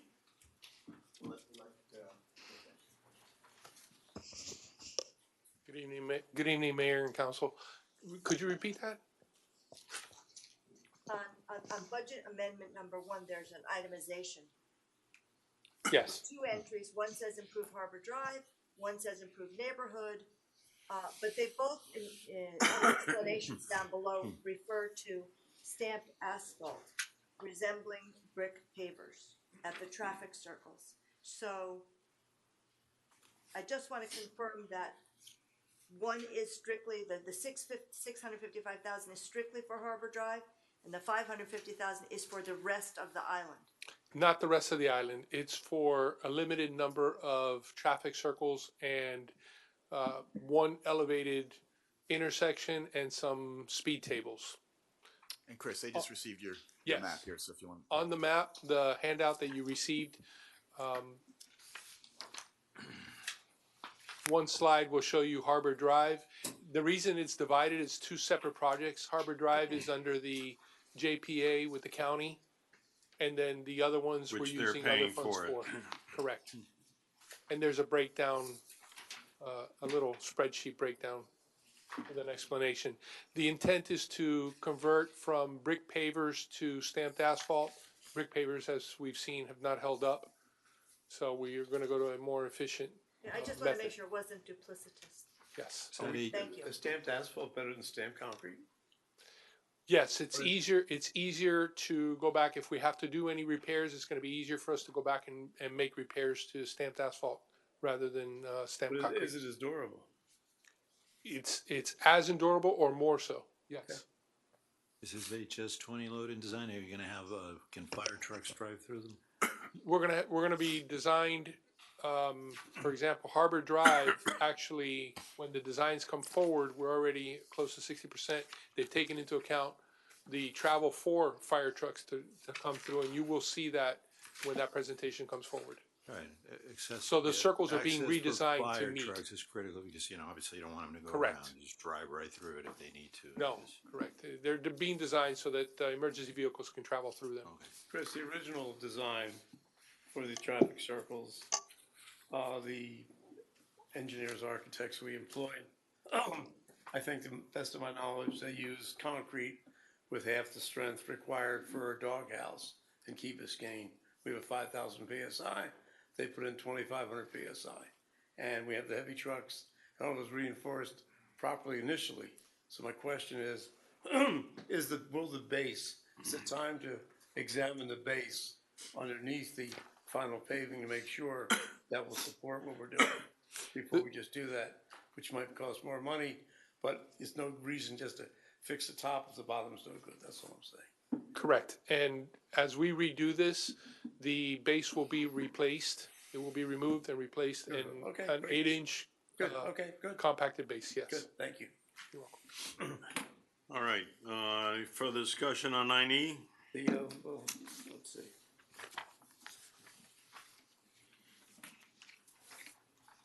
Madam Clerk? We just hired a new fire chief, and chief said, would they prefer, might be in our best interest, for them to just get an allowance instead of buying new cars? Just give them a monthly allowance for cars, instead of adding 2 more cars to the fleet. These are actually operational vehicles, and Chief Fernandez can come up and talk to you about them. These are the fire chiefs and the deputy fire chief vehicles. I know, I'm asking, if they, He'll be able to answer your questions. Good evening, Mayor, council members. Joe Fernandez, interim fire chief. The item before you is for the funding to replace a critical need within the light fleet. They are response vehicles as part of the responding fire trucks. The essential command staff responds either from home or from here during the peak hours of the day, and a response vehicle that is part of the city equipment is the preferred way to perform that function. So are you Not in a saying private that vehicle. that truck has equipment in it that would help you get into a situation that? Lights, sirens, and equipment, Mayor, yes. Okay. is it a truck or a car? It's an SUV. Okay, so basically, again, I don't know what you drive or anything at this point in time. All I'm saying is, would it be beneficial for the village and maybe for you that we just give you X amount of dollars and you use your own car for doing the stuff that we're doing for the village? That's all. Because instead of adding to a fleet, add more cars to the fleet that we don't need. I think for general staff, that's not necessarily, that's a good idea, but I don't think we want our fire chief arriving at a scene not in a fire vehicle. Why? Because he needs to come in with authority and the ability to They take. got a uniform on. The authority to keep Biscayne, driving a half a mile any direction? No. It's also responding from home and the liability of the vehicle and the driver and the ownership of the equipment. Hey. Obviously, I'm not gonna win this one, so I'm gonna waste my time. I just want to correct one thing too. It's not adding to the fleet. These are replacing 2 vehicles we already had. So we're not. Good chance to get rid of 2 vehicles. The idea is to make the fleet smaller, not the fleet bigger. You could get rid of two, but it's not adding to the fleet. This is replacing two existing. I just want to be clear, we're not. We don't necessarily disagree with your reducing the fleet. These just aren't the right two to reduce the fleet on. 9E, Mayor Roscoe, yes.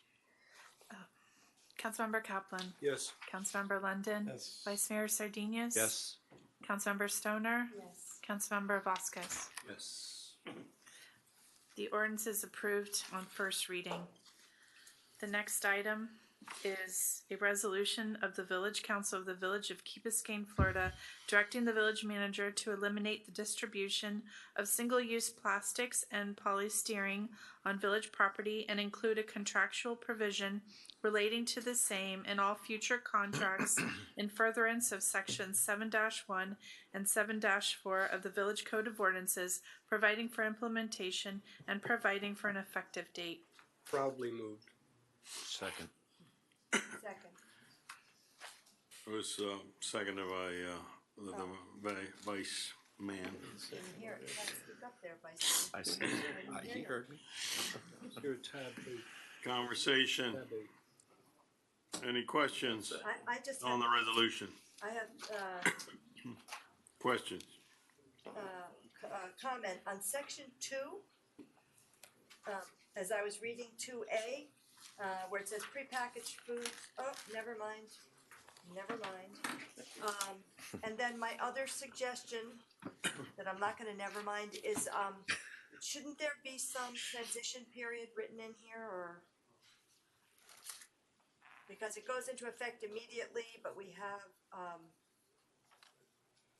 This in essence is we're doing to ourselves, so we can have a transition period about how we do it from the staff perspective. okay, When it comes to contractors, we're gonna have to put it into their contract, so that's New gonna have to be well, we could do it in their current contract, but it would have to go through a modification process. So we'd have to come to agreement. So in essence, there just naturally will be a transition period. No, I mean, it does say, first of all, a lot of this, we do have in our code already. So, I don't know to the extent, how our contractors are addressing it, but the resolution does provide that it will be in all new contracts, so. right, I would just, but it says it goes into effect immediately, so, I read that to mean that it could, that people who are currently under contract or having events or whatever might be subject to it, but if not, not. I hear what you're saying. How do we address that? Because I mean, our thought is that as we deplete anything we have, we're as a village itself, we're done with it. From a contractual standpoint, we would have to obviously for future contracts put it in there. Current contracts, we either have to keep allowing them to do it or modify their contract accordingly. So what about volunteer activities? They would have to stop. I understand that, I just didn't know about the timing, but if you're not concerned about the timing, I'm not concerned about the timing. Yeah, I mean, We can council put a member, if you two-month wanna put in implementation. a implementation period, I don't think that the administration has any objection to that. I could suggest. What's today? The 8th of April? Okay, we'll do June 1st. That's probably enough time for people. Are you guys good with June 1st? I mean, we've already started eliminating. Yeah, no, we have ourselves, but we haven't completely. Well, there's still work to be done. It's fine with me. June 1st. All right. Consensus of council? Yes. Yes. Yes. Yes. Any other observations, questions? All those in favor? Aye. Aye. Opposed? All right. Carries. Let's go to take care of the Kaplan's reso. Action in support of a mayoral veto of the recently enacted county ordinance ending the city's drinking water fluoridation program. Councilmember Kaplan. I agree with Commissioner Regalato's characterization that she expressed earlier, that this is really playing politics with public safety. I view this as simply a bad idea that came out of the county commission. on a flashpoint issue that's obviously got currency nationally, drawing from what I consider to be and what I think uncontroversial consensus broadly throughout the world views to be debunked, specious contentions. So what this would do is effectively negate a benign, inexpensive, successful public health intervention that's worked for a long time. And why would we speak to this? Well, I think two reasons occurred to me. One is kind of see something, say something. We are intergovernmental partners, and we take our intergovernmental responsibility seriously. And I think that we seek in many contexts to be participatory and even influential with our county partners and other local governments. So if we think this is a dumb idea, which I do, I think we should say something, putting aside the fact that we're affected by it. So I hope you will support this, and I hope that this will be helpful to the county mayor in vetoing this ill-advised resolution. And I hope that that in turn will be heard in Tallahassee, where the larger problem is probably coming out of committee. So I ask for your support. Second. Been moved and seconded. If we can just make as part of that motion that the reason, because we're adding it on, that it's a time-sensitive manner because of the mayor's veto period does end at the end of this week. Yes. Call the roll. Okay. I need to say something. I really, really hate getting drawn into political stuff that has nothing to do with us, really. We don't decide the amount of fluoride. We aren't experts in this thing. It's it's just unfortunate to get caught into it. I spent maybe 30 minutes looking into this on the internet, and there's like all kinds of sides to this thing. I don't think it's clear that it helps with the dental aspect, but not very much after that. You don't know whether or not this thing could be harmful or not. I don't know, and we got so much on our plate that I hate to see these things come through. I'm going to vote for it, but I'm going to hold my nose because this is the kind of thing. It's the county's problem. It should be the county that solved it. Okay, and I'm glad that she's asking the right questions, which is they ought to have a full hearing. It ought to have been looked at in a way so that everyone could say, okay, we looked at this thing and it makes sense for us to do it or not do it. But I don't know, let's just keep that in mind before we, get drugged into, being for this or being for that. No, we got a lot on our plate to do. Let's make sure that we get to it and that we don't get sidetracked with things. But that's I'm sensitive to the, stay in your lane principle. I think we're rather disciplined in doing that. But we do live in the world and things do come up. They don't come up often. But there's some hurtful initiatives coming out of misguided public policy. And sometimes I think we need to speak to it. But anyway, that's my view. So you want to call? Councilmember Bracken, did you want to say anything? No, I wanted to support Frank's position. Call? Does this affect our drinking water? Yeah. I think she said. Yeah, of course. So with the predicate, as Chad mentioned, that this is time sensitive, let's vote on it. All those in favor? Aye. Aye. Opposed? Motion carries. Thank you. Thank you, Jocelyn. Of course. That's very kind of you. So I was vote against it just because, you know, I decided.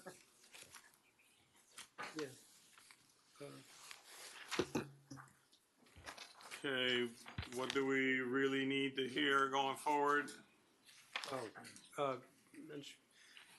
Chad, Jocelyn's asking whether we need to read I this read the title into motion the. title in the agenda.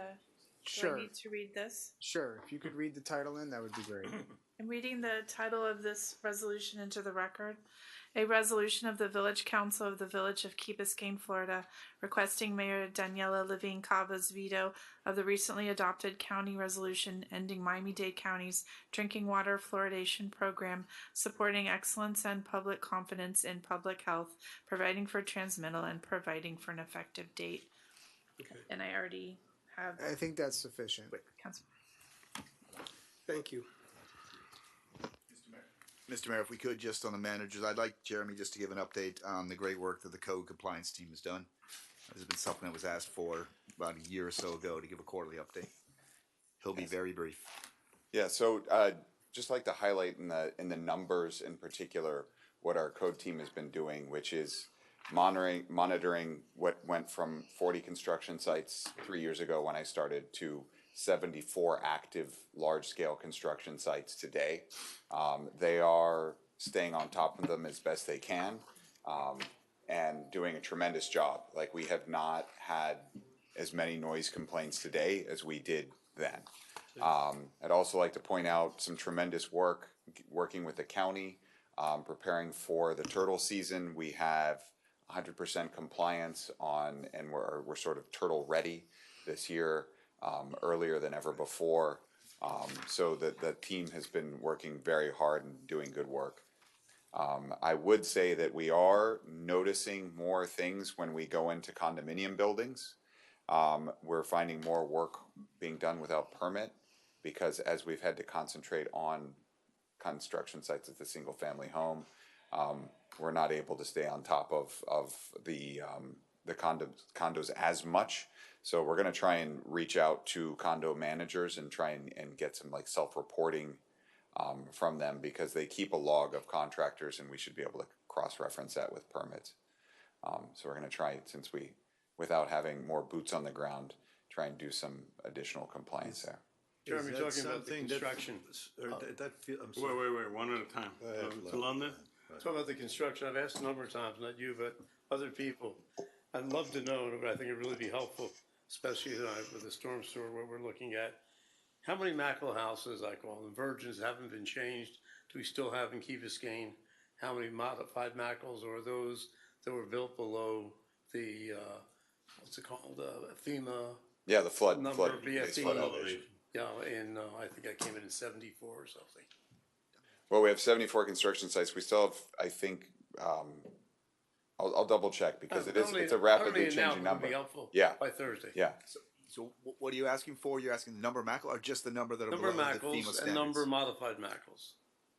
Well, what are you defining? Are you Modified talking Mackle by is the raised. With the structure additions. or the elevation? Structures. Yeah, none of the Mackles have been raised. They might have additions that are higher, but Gotcha. yeah. Then finally, all Mackles and modified Mackles. Yeah. Just getting back to subject on the issue of the permits, you got a lot of, there's a lot of condos that are going through a 40 year research.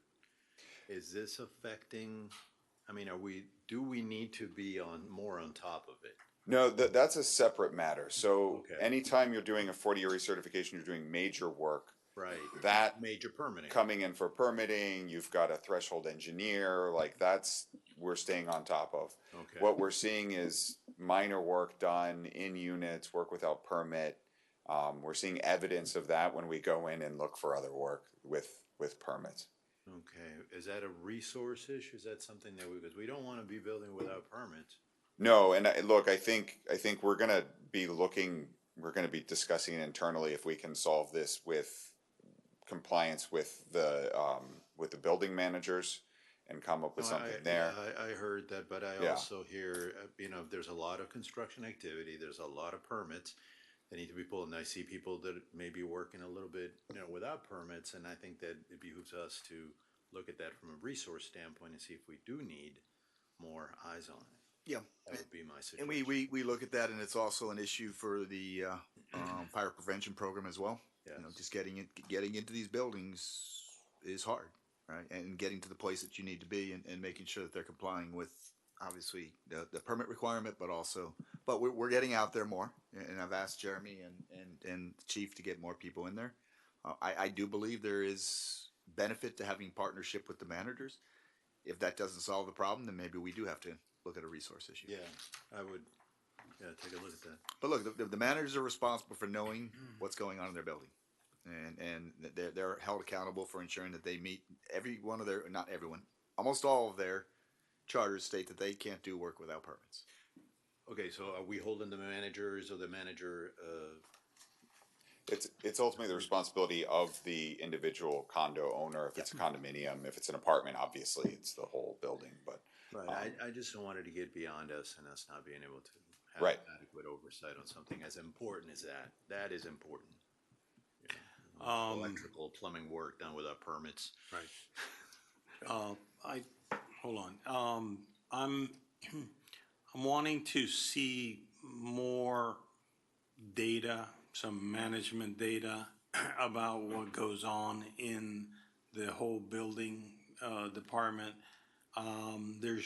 Doesn't seem to be, you've got this fancy Acela thing, but when I asked, can you spit out a report that says, the metrics, are we doing the inspections right or wrong, fast or slow? It doesn't, I've not been able to hear or get from staff something that would be useful in having some kind of metric that gives us information about how that department is running. Yeah, so we can provide data on how quickly we respond to and provide comments on drawings. There's certain things that are not out of our control, like for instance, the total length of time it takes to get a permit. I can tell you how long our staff is reviewing it. But it might be that the architect or the design team is sitting on replies back to us. So we can parse out a lot of different information. A lot of it's not available at our fingertips. We have to sort of talk to IT to get them to run a report. Certain things are, like certain reply times on individual permits. But when you're trying to get a bigger picture of data, it does take a minute. It does take some time to prepare reports. It's not necessarily something we can turn around. Can you try to get me something has some information that I can look at? Sure. Yeah. Well, I can present something at the next meeting about what our average turnaround time is for replying to applicants, for instance, and what our initial time is for providing comments for an application. That's probably a good metric. Okay. Excuse me.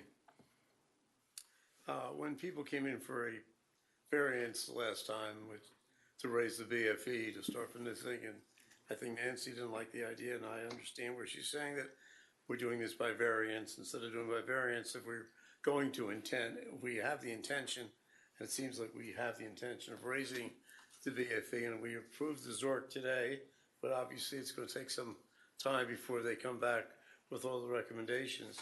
Could we basically single that out and say, let's work on that now, come back if we're going to do it, because it would be unfair if we decide to go, we'll say, +3, and someone comes in and wants to go +2, and then all of a sudden they build a new home and they're below the number. By the same token, you don't want to come +3 and come back for variance every time.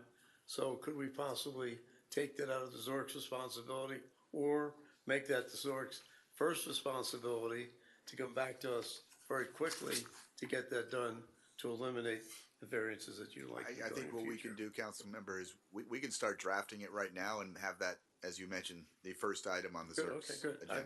But that's the wish So of the council. we've talked about this so many times that I think we can literally put it on paper within a few days. Fantastic. Yeah.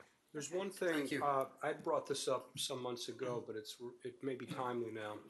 We'd spoken with we'd spoken about the helpfulness of having visuals to illustrate Yes. what this is going to look like. And I've spoken to the Regional Planning Council that has the ability to do this for us if we ask them to do so. This is part of this, assuming they don't get chopped in the legislature, which is possible, but they can do this.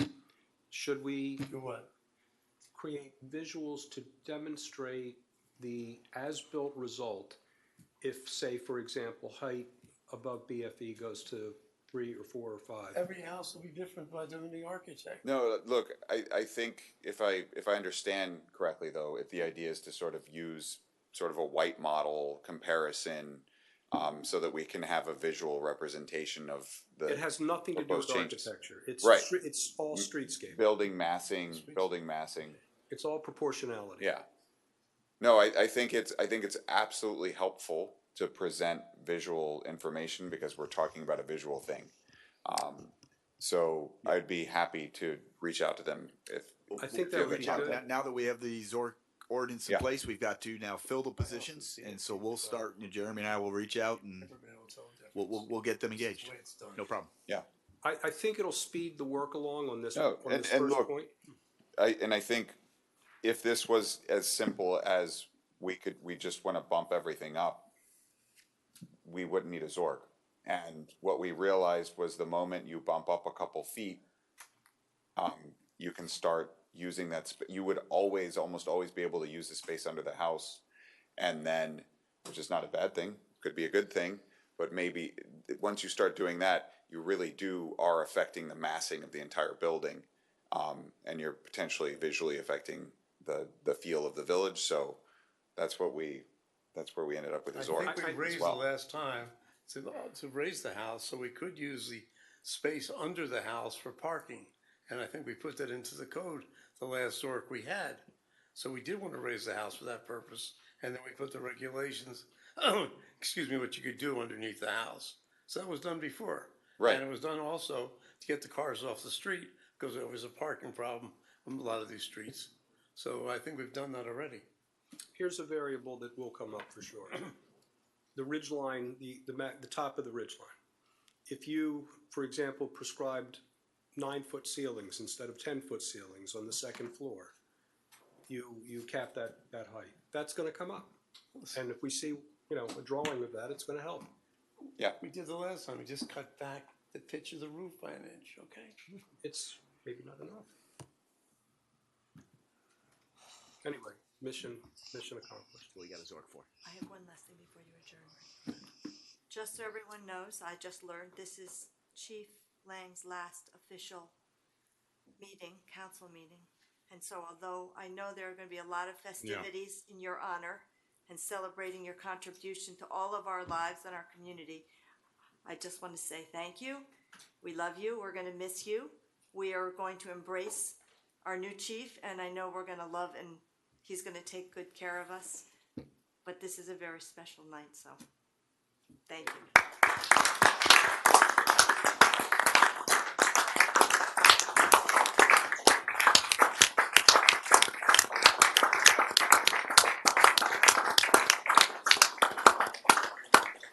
Please come out next Wednesday, April 16th at 6 o'clock at the Doom Bar. You get Gino and Eric at the same time. That's dangerous.